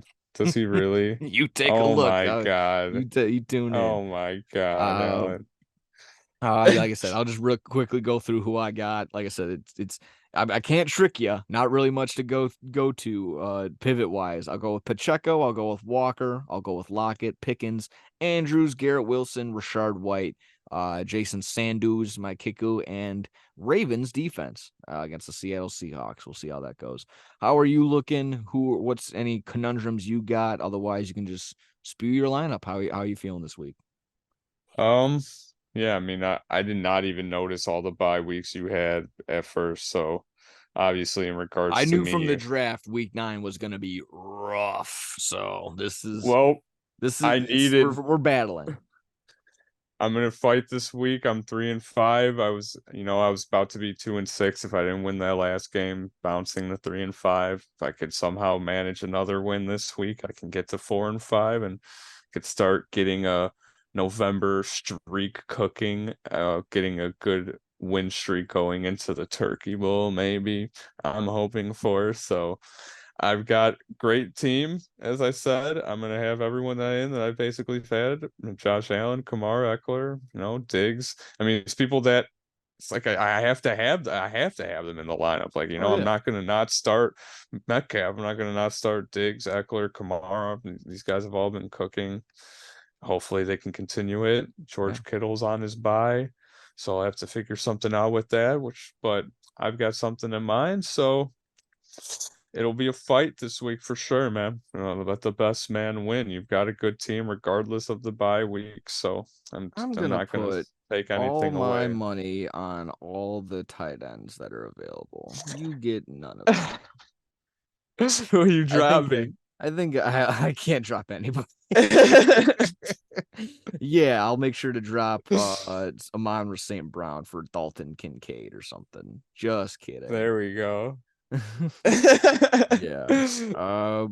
I'll just say If you this, like I drops, said. if you just a quick, if you drops like St. Brown, someone would put like $300 Oh on yeah. him. Oh, I mean, yeah, I'm not gonna be that dumb. I will not be doing that. Just spoiler alert on that one. But yeah, I'm very limited as to what I can do. I'm handcuffed to a lot of shit this week. I'm gonna, like I said, I'm gonna fight. I'll throw out the guys that I got. The only thing that I'm looking at, it's gonna burn me, so I'll fucking knock on the wood right now. Not all your matchups, they're not looking crazy, but of course you got a ton of talent that would be like, it doesn't matter who I'm fucking playing. I'm just gonna go off for 40. So it is what it is. It's gonna be a fun little matchup, and just hoping for points. That's all we got. All we got. Any final thoughts on our matchup before we get to more? Best of luck to you, man. Right back at you. There we are. I want to drink your blood. We're gonna. This is our Halloween Yeah. episode. uh, my next when I scroll to the right, the very first one I saw was Sebastian and Dom. Do you want to talk about that one? Yeah. All right. I can hit it if you want, Yeah, or sure. let's see. Take the lead on Sebastian this one. Lam both 3-5. Dom has the 49ers on a bye week, but I'm sure he'll figure that out. He'll pick up the Bears or something. Uh This should be a good one. Close projections of Patrick Mahomes versus Herbert. Dom's got Mahomes, Sebastian's got Herbert. Good QB battle. It's Mahomes playing in Germany, I think they are, Correct. Sunday morning. So that I'm sure he'll be trying to show out. And then Herbert's got the Monday night game, so he's got time to chill out. And they're playing the Jets, which is a pretty decent defense, but I'm sure he'll do just fine. Yeah. And in regards to the rest of their teams, I mean, Sebastian, Jacobs, and Bijan, and hopefully he's not out with a headache this game or No, he came something. back. He had a nice little game last week. I don't think anything too crazy, like 13 points, but that's right around where you'd want something like that. I think he Yeah, scored two, so decent little day. I mean, Tyreek Hill, I'm sure that he'll want to cook in Germany, and Oh yeah. Sebastian's got Brees Hall. He's been playing so well this year. But Dom's got a decent team too with, I Ooh. mean, Aaron Jones. Sebastian's the primetime fucking team this week. He's got Herbert, Keenan Allen, Tyreek Hill. Looks Oh, he like does have a lot of, Brees Hall going Monday night as well, and the defense going Monday night, and then the kicker on yeah, Sunday, Sunday night. Tyler Bass. Yeah, there you have it. He's got the prime to rename your team to the South African primetime Turtles. There you have it. If you got enough characters in that one. Uh, yeah, I'm looking also at Dom's squad again. You may mention already Mahomes. I mean, that's the drop the mic, walk away after that one. He's gonna have a nice little Germany game. Yeah, He's gonna after what happened last week.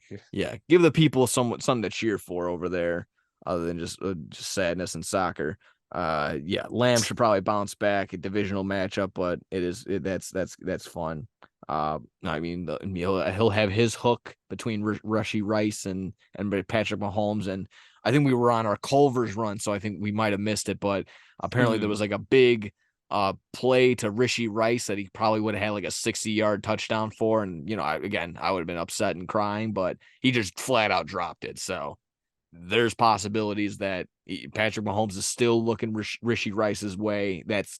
It's become his number one wide receiver for sure. Obviously, the number one guy to throw to is Kelsey, Yeah. without a doubt. But the number one receiver who he's becoming more comfortable with is this rookie Rishi Rice. So solid acquisition right there. Tony lost his privileges after all the shit games. Oh, without a doubt. I think he might not even have 200 yards receiving in this year, which is absolutely bonkers.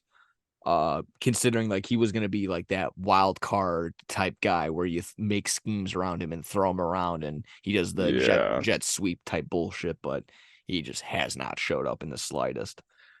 Are you good on that? Do you want we can plow through these other two matchups right here? Yeah. Coolio.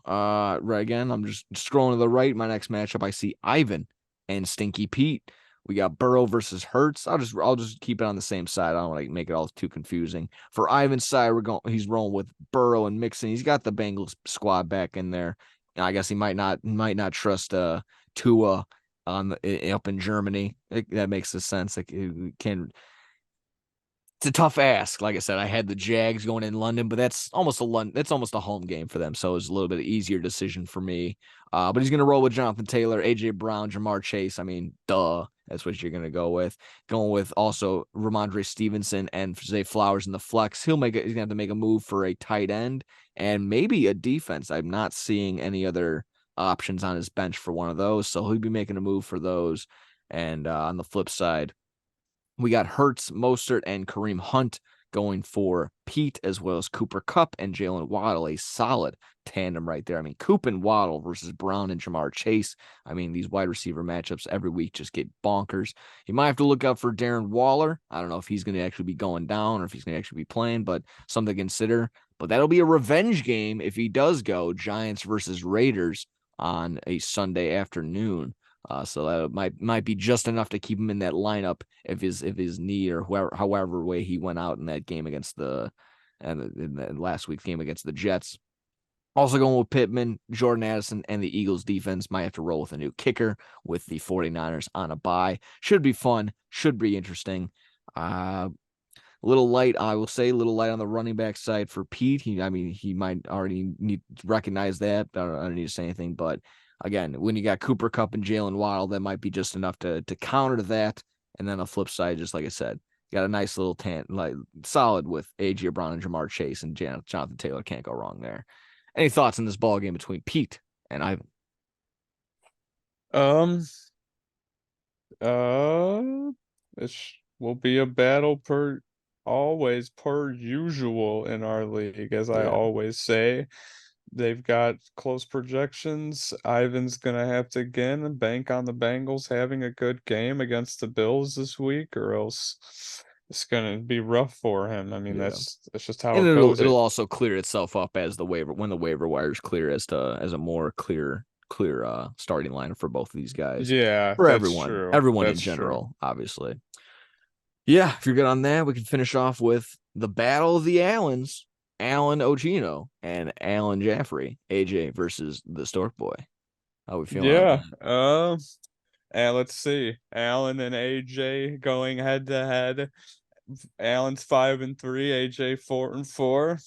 Whew. As a This could be big for playoff standings. Again, we're in our turnaround. We're facing everybody once again. So We're already halfway through the fantasy oh year, yeah. which is crazy. Uh, Allen's got CJ Stroud in as of right now, but he can possibly put in Jordan Love, but I doubt it. Tony Pollard in for Allen. Warren? Jalen Warren is in for Allen. DJ Moore, Puka Nakua, Travis Kelsey. Very good players there. T. Higgins and the guy on Josh Downs on the Colts who's been playing kind of decent. He's in right He's now. been the more consistent Colts receiver. I mean, him and Pittman are both right there, but Downs having a pretty solid past couple weeks. Hmm. Yeah, first, yeah, I'm looking at his stats. Okay. Okay, yeah, that is very decent for sure. Nine targets last game. Yeah, again, Uh, pretty solid for a rookie to consider that as yeah, well. I need. Oh, And yeah, you're that's getting the ball very from good. Gardner Minshew. Yeah. Allen's got a good team for sure. AJ on the other side, Lamar, Saquon, DeAndre Swift. I mean, Devontae Adams, who I'm sure is looking to bounce back after these past couple games, but we'll see if he does, if they can even get him the ball. Devonta Smith, Derrick Henry, Chris Godwin, great players on AJ's side. He's got to deal with Laporta bye week. Allen's dealing with a kicker, McManus bye week. So AJ's got Kyle Pitts on his team, so I'm sure he'll just put him in for Laporta. No, probably not need to make a move, but we'll see what he does. And Allen will get a new kicker, it seems, for this week. So it should be a decent one between those two. The battle of the Allens, who's the true Gator. Yeah, always. We try and figure that one out every single time they play. We never know. I'm with you for. Oh God, sorry. We still haven't figured out which one. It's been That's going on correct. for so long. Every single time. I'm with you. What you said about Devontae Adams, probably looking for a bounce back game for him on AJ's side of things. On Allen's side of things, uh, is Taylor Swift making that trip out to Germany? Will Travis Kelsey have a bounce back game? We'll have to take a look. Uh, like I said, I think I mentioned it last week. I'm not gonna bring it up. I'm not gonna put any attention on it. It's just he had a bad game, so I don't have to. You're not taking anything away from him this week if you bring up Taylor Swift.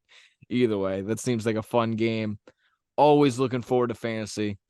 Pay attention to the bye weeks. Pay attention to that Germany game. Make sure all your gambling, all your fantasy is involved. I say that to our league. I say that to everyone playing at home. Make sure you know what's going on. Oh my goodness. Uh, it was still the bot. It was the bot. Oh my god. Yeah, it was the top of the second. The Rangers just let them have it. Rangers are up 5-0 on the Diamondbacks right now, but we'll get to World Wow. Series talk in just a second. Any final thoughts lingering about fantasy? Anything else before we get going? Uh, no, just everyone have a good week, as I always say. Let's, as a commissioner, let's have a fun one, and good luck to you all, man. Yeah, absolutely, absolutely. With that, like yeah, same thing. Like I said, check for fantasy, check your waivers, check your buys, and also check that schedule because got this week of Germany games, and then next week. To be fair, I don't know who you're playing fantasy wise between the Patriots and oh god, it's something disgusting. It's like the Patriots and the Broncos or something gross. It's so Oh, bad next week in that Germany game in 2 weeks. Yeah. So yeah. Not the good. Yeah, I kind of already dipped my toe into the World Series, just basically check in. If the D-backs do not win tonight, it's more or less over. If the Rangers go up 3-1, this was their chance. They had home field.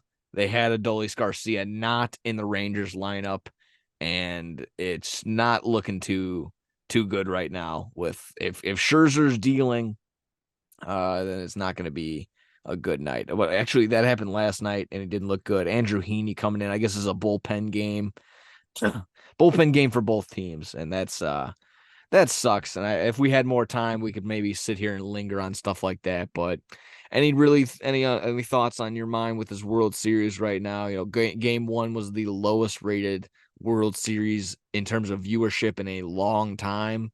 I believe somewhere around like 9.3 million viewers compared to the usual like 14, 15 million that it usually churns in, Oh maybe wow. even more. Uh, they were talking about what the Jesus Christ, like the Dodgers and the Rays from like a couple years ago, or just from 2020 was pretty brutal too. But yeah, any thoughts on this series? Have you been paying attention at all? Just anything in general? I don't know.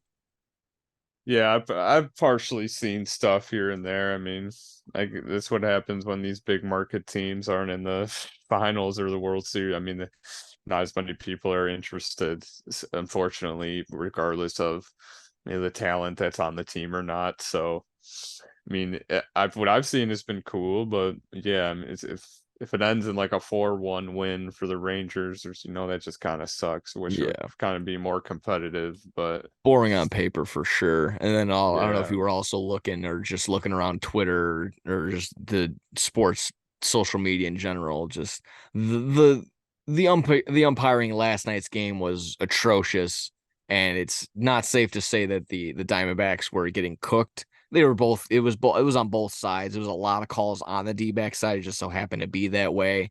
But it didn't really affect the game necessarily. The Diamondbacks called out at home on a play that he probably shouldn't have sent them to. Just stuff like that. It's the umpiring is should be perfect. This is the World Series, this is a playoff game.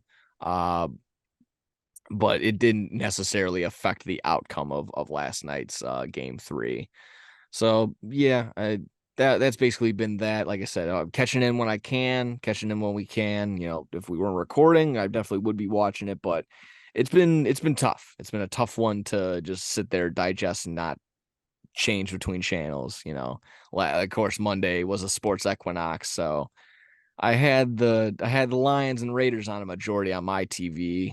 Uh, and yeah, I think that just even and that game was brutal too. So that was a tough one to sit there and Yeah. watch as well. So uh yeah, any other final thoughts on the World Series? I know probably by this time next week we would most likely be crowning It'll a be over probably. yeah, I Yeah. think it'll already be over. So that's that. And I believe with that, it's gonna be our only sports equinox of the year with the World Series. Wow. Yeah. So you gotta cherish those moments. Absolutely. Yeah, Yeah. 100%. If That's you're good, crazy. yeah, yeah. If you're good on that, we can quickly dive into some NBA and finish off with some wrestling because we've been sitting here for a minute, but it's all right. So, any thoughts on that? Any final thoughts on MLB before we get into NBA? Yeah, it's been somewhat decent playoffs. Really, the NLCS and the ALCS were the highlights of it for me, at least. Those were really fun series. So, I feel like I'll remember those the most. And then, I mean, the Diamondbacks. It's crazy. The two worst teams on paper, I guess, ended up beating the Astros and the Two wild Phillies. card So, teams. Two yeah. wild card So, teams. Yeah. in that aspect, it is really cool. But in regards of people that want to watch, not so much. Yeah, I was saying that on Friday. Like, are we really going to sit here and say like, oh, we got to change the playoff, the setup again? No. How about these 100+ win teams just show up when the time comes when it really matters? I don't know. Maybe that's just me being an asshole. They I don't both know. went to game sevens. They were both Yeah, very good. They both fought, all four teams were fighting. I loved absolutely. that. Yeah. So that at the very least that was it was intriguing.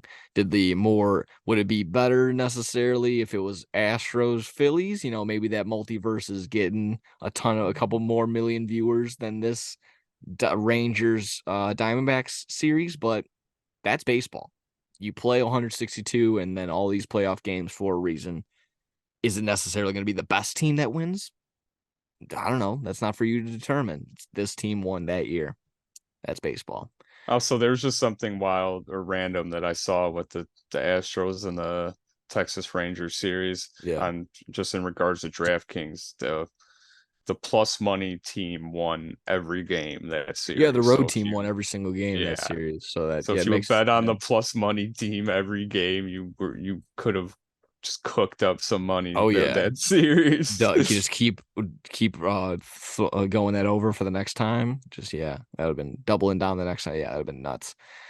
Yeah, if you're done on that, we can go into some NBA. Had a little bit of maybe some Bulls talk, but kind of want to focus on this James Harden trade to the Clippers. Hmm. Uh, yeah, so let's do exactly that. James Harden to the Clippers. A 2 a.m. Woj drop, a Woj bomb, as they say, on the Twitter timeline. I did not expect that. Like I said, I was just up late and just, basically slept all day because it's Monday's my lazy day. So I was able to just chill out. And then there you go. Sure enough, I'm like, this is a joke. This isn't real. And yeah, sure enough, James Harden to the Clippers in exchange for there's gonna be a slew of names, but here we are: Marcus Morris, PJ Tucker, Philip Petrusev, Petrusev, Robert Covington, Nick Batum, and KJ Martin. And then, unfortunately, Danny Green was cut to make a roster spot, so there's just another No. another name that had to go by the wayside. He's been in the league forever. I feel like just Danny Green, poor guy. Yeah. But yeah, 76ers making sending out James Harden to LA. He's been wanting to go there. He's been trying to get back with his boy Russell Westbrook for some time, but he's also joining Paul George and Kawhi Leonard. I jokingly, just sometimes it just feels like how it is. They're probably going to be on the floor together for like a combined 30 minutes all year or something like that. They'll probably have like 9 games all throughout the season, but this was huge. This is a blockbuster trade. And again, if you want to be like, oh, who won, who lost that trade, on paper, the names you're getting back in Philadelphia, you lost that trade. But I can also see the argument that it's addition by subtraction. So Harden didn't really want to be there. It sounds like he No. hasn't really been. Yeah, it sounds like he hasn't really wanted to be anywhere these past couple seasons. But that is what it is. Sounds like he didn't really want to be there. This gives the opportunity for that Tyrese Maxey, that kid, to become most improved. And you already saw his odds go from plus 300 to plus 200. He's now the odds on favorite to win that award.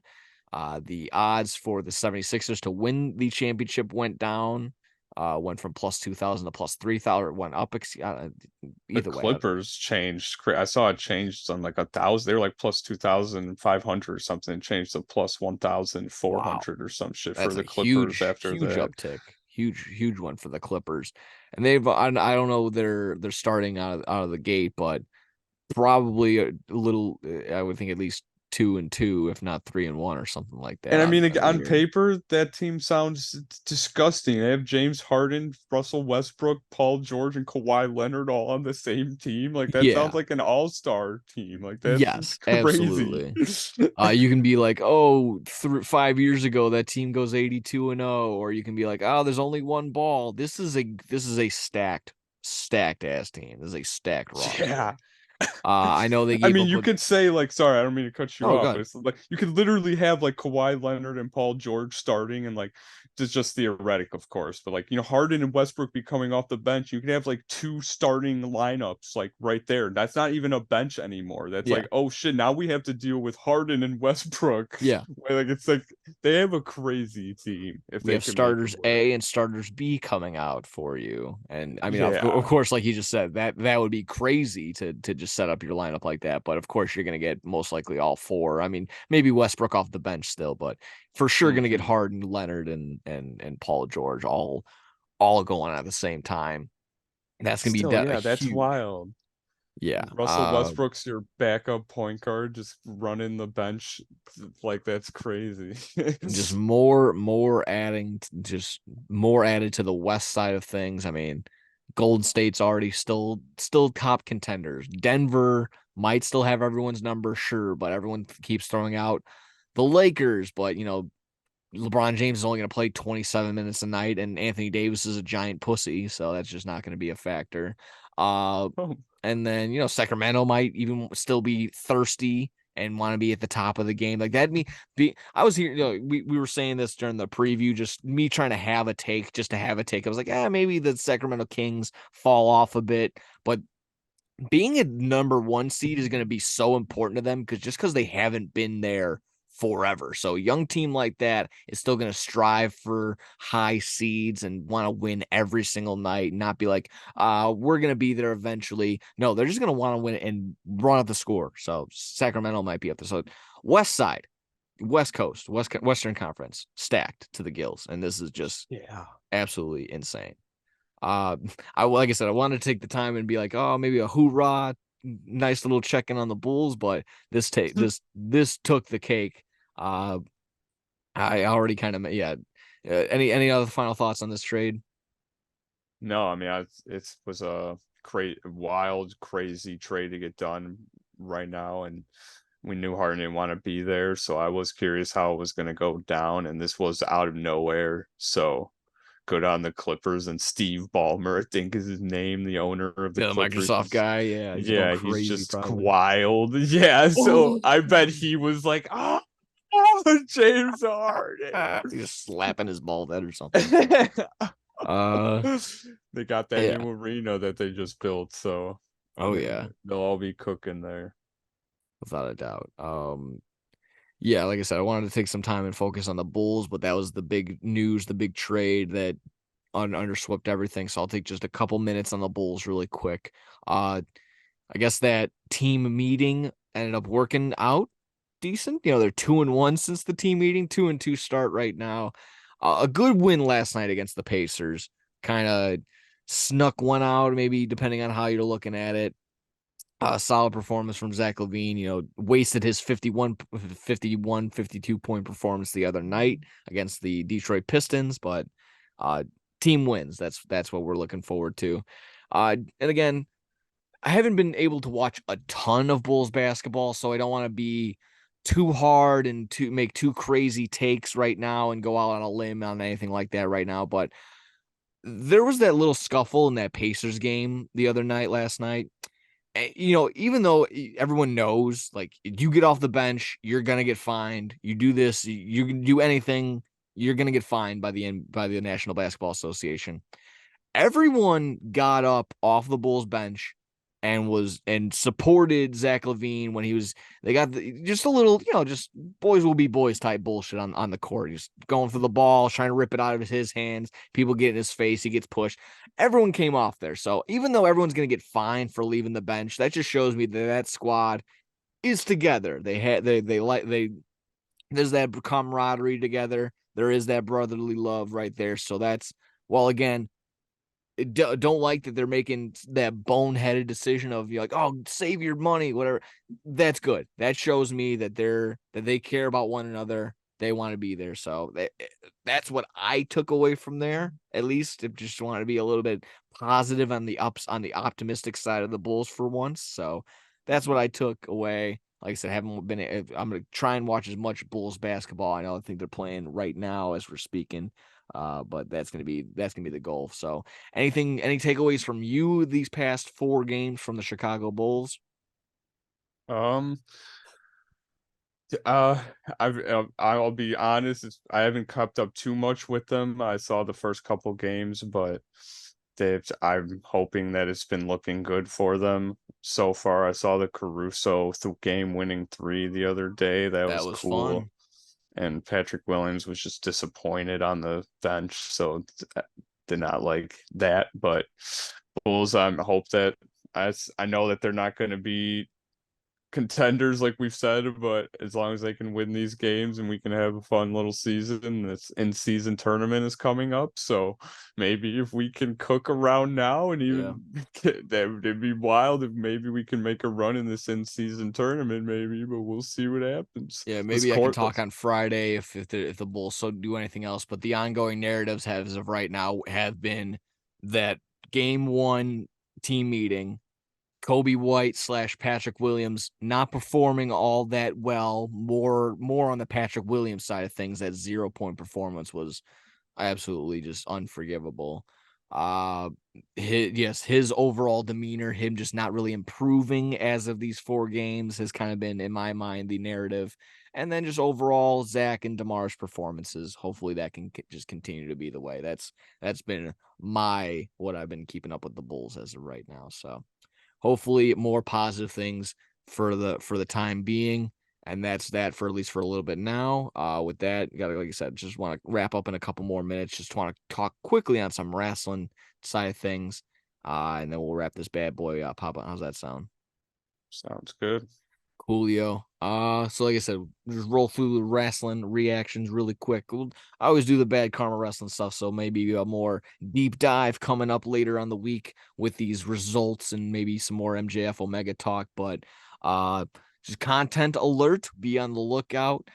Finally, I probably talked about this a long time ago when it first spilled, maybe like during the COVID, like actual shutdown time when it was announced, but Superfan, the story of Vladimir, has finally been released on Peacock by the WWE Network.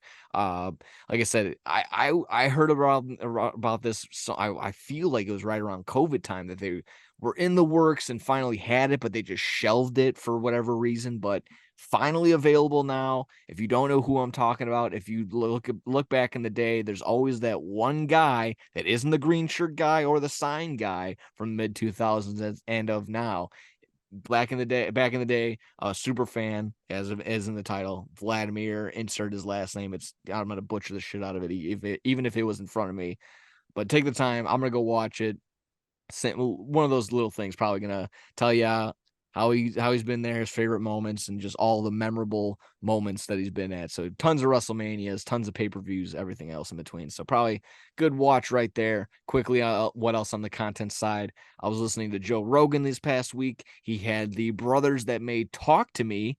So that was a fun little horror movie that came out earlier this year. They got to talk about that. They talked about their stuntman performances back in the day about making movies in Australia. But what they revealed on the wrestling side of things is that they are doing a deathmatch wrestling documentary. They're actually going on site, going to Japan, going to they knew what they were talking about. They were talking about Sick Nick Mondo. They talked about Nick Gage dying at CZW. They were talking about Terry Funk and McFoley. So these two old boys just across the pond, or not across the pond, two outbacks. these two guys know what they're talking about. And that seems like it's going to be a fun little project to look forward to. Uh, I'm not just saying that. They admitted it. They got ADHD. They got a tons of projects that going on. So maybe take a listen to whatever else in that Joe Rogan Experience episode, but also look forward to their deathmatch wrestling documentaries that are coming out. Of those two things, anything that sparks your interest in there on the content side of things? Yeah, those guys that may talk to me are awesome. They've been YouTubers for a while. Oh, that's right. Yeah. I didn't know they were wrestling fans, so that's really interesting. I'm sure they'll do a very good job with that. And Yeah, I don't want to ruin it for anybody.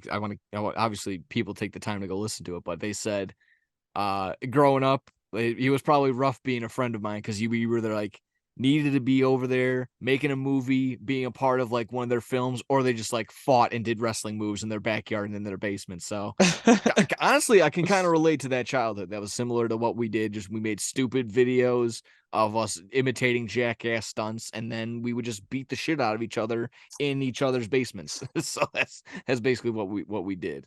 So I can relate to that. So. Ideal childhood Oh right yeah, that there. was the best. So you see, come out like us. Uh, there you have it. The content side of things, those were good. Reactions. Were you able to watch Collision?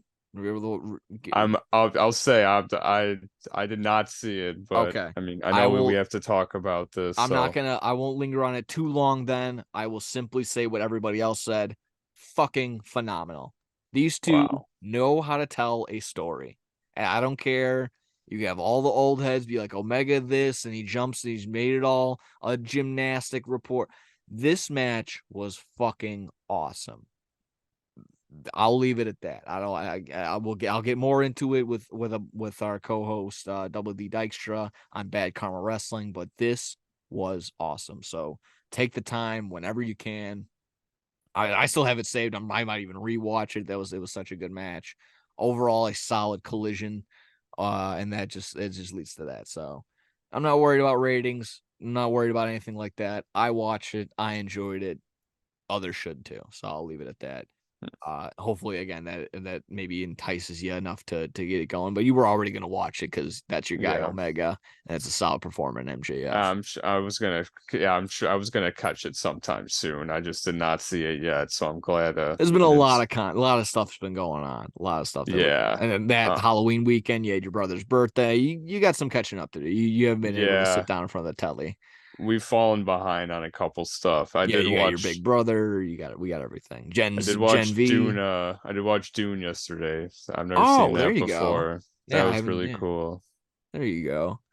Uh there we go. Two quick things right now. I'll get one of your thoughts on this. Uh AEW World's End announced from New York, first pay-per-view in New York. So I thought that was pretty cool. They always have a pretty solid attendance and nice little interaction with their crowds in that side of things. But just thoughts on the AEW's uptick in pay-per-views. Now we're looking at going into next year, we'll get a full understanding. They're probably going to get 8 pay-per-views. So if you average that, about 6 weeks of build in between each one of them. Again, I'm not going to, all in and all out. We're back to back. So you're not going to for sure get that every single time. But, we got Double or Nothing, Full Gear, Revolution, All Out. And now with these additional ones, All In, Forbidden Door, Wrestle Dream, and World's End.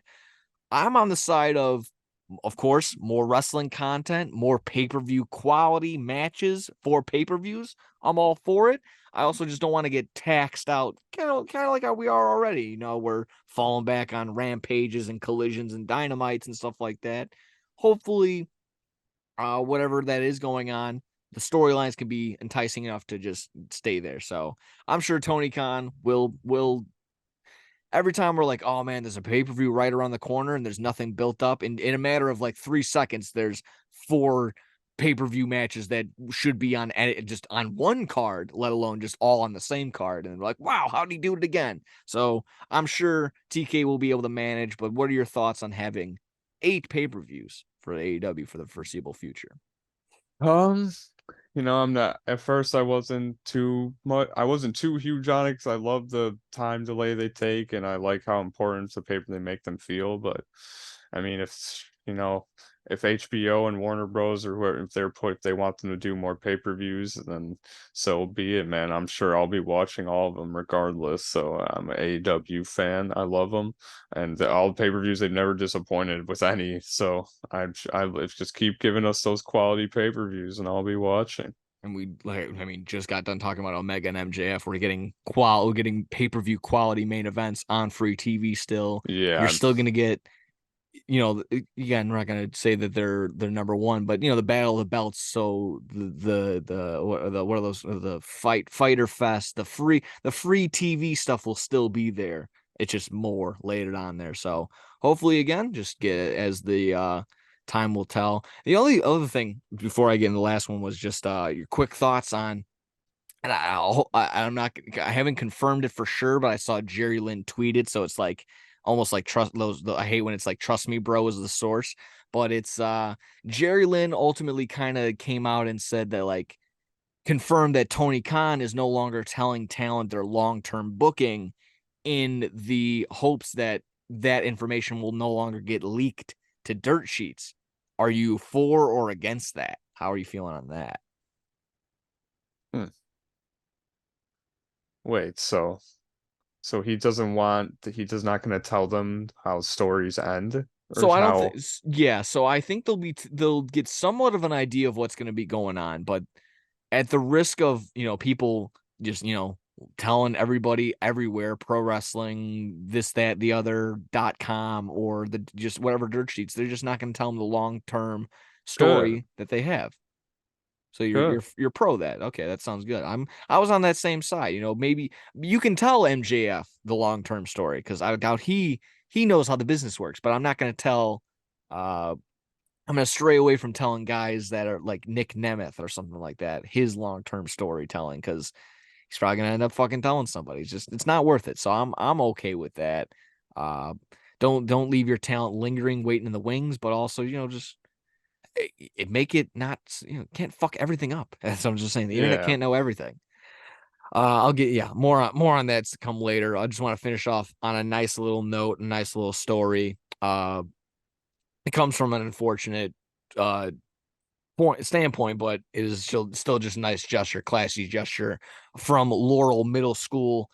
They named their locker room after Jay Briscoe. They're naming it the Jermaine. Hopefully I'm not butchering the name, but the Jermaine Pugh locker room in honor again of Jay Briscoe, who unfortunately passed away, driving his children to, I believe it was the gymnastics practice. Regardless, it took his life, and it was a tragic car accident that screwed up a lot of lives. But just a classy move by the school for sure to keep his memory going. A nice, solid gesture to the family, and just glad that these kids are getting better and everything's going right in that sense. Of course, it's shameful. It sucks that had to happen, but just nice that they were able to keep the legacy going on. So, any thoughts on Laurel Middle School naming Jay Briscoe as their new locker room name? Yeah, I mean, good on them, man. He was seems like a great guy from everything that I've saw from him, and it's just horrible what happened. So it's just any good gestures like that, it's always nice to see. Yeah, Definitely deserved. absolutely. And I know we're, like I said, far a little back on rampages and stuff like that, but I don't know if you saw Mark Briscoe did actually return to I did see Rampage. that. So yeah, so I thought that was pretty cool. And I don't, not really tied into the same direction, but glad to see that he's back in the ring after a little bit of after some time off, well deserved. Just stuff like this happens. So I just thought that was a classy move, and just rightfully Yeah. so. So that was awesome. If you're good on that, if you were good, I think we're good on everything right there. That's about it. So Yeah. check, please. Thank you very much. Got that. This is a good one. This is a good one. Episode 42 in the books. Good link. We'll close shop up for this one. Solid day. Thank you, Mike, as always, for joining me on this day. Happy Halloween to everyone that's celebrated. Hopefully you were celebrating responsibly, doing what you can. It was cold as shit out here in Yeah. Chicagoland. So It was snowing. yeah. I mean, I think when we started when the sun was just about going down, and it's been pretty light on the doorbell ringing these past hour or two. So I think everyone's kind of churning in. Everyone's kind of done if you're not one of those little kids It running around throwing sucks. eggs and shit around. Yeah, it's I heard this on the radio. It's feel like this past couple of years Halloween rules around in Chicago, and here comes just winter, and here comes the snow and the cold. That's just how it's been these past few years. I don't know, the switch just flips on that right around this time, but either way, I hope everyone's enjoys. Uh, Thank you as always for tuning in. Alan, take those notes. Troy, thank you as always for sending in stuff. I'm gonna always break down, edit your Kentucky Wildcat update for Friday, so be sure to join in on that on the Friday live show. Twitch.tv/SportsTownShy. So like and subscribe here on the YouTube page. Follow anywhere and everywhere on the Twitter. Just do not follow me in real life. If I see you in the parking lot, I'll hit you with a bat. And any other final thoughts going around? That's exactly that. Be sure to join us back right here next week, episode 43, because 42 is in the books. We'll see yous. Take care. Thank you very much. Bye-bye. Out.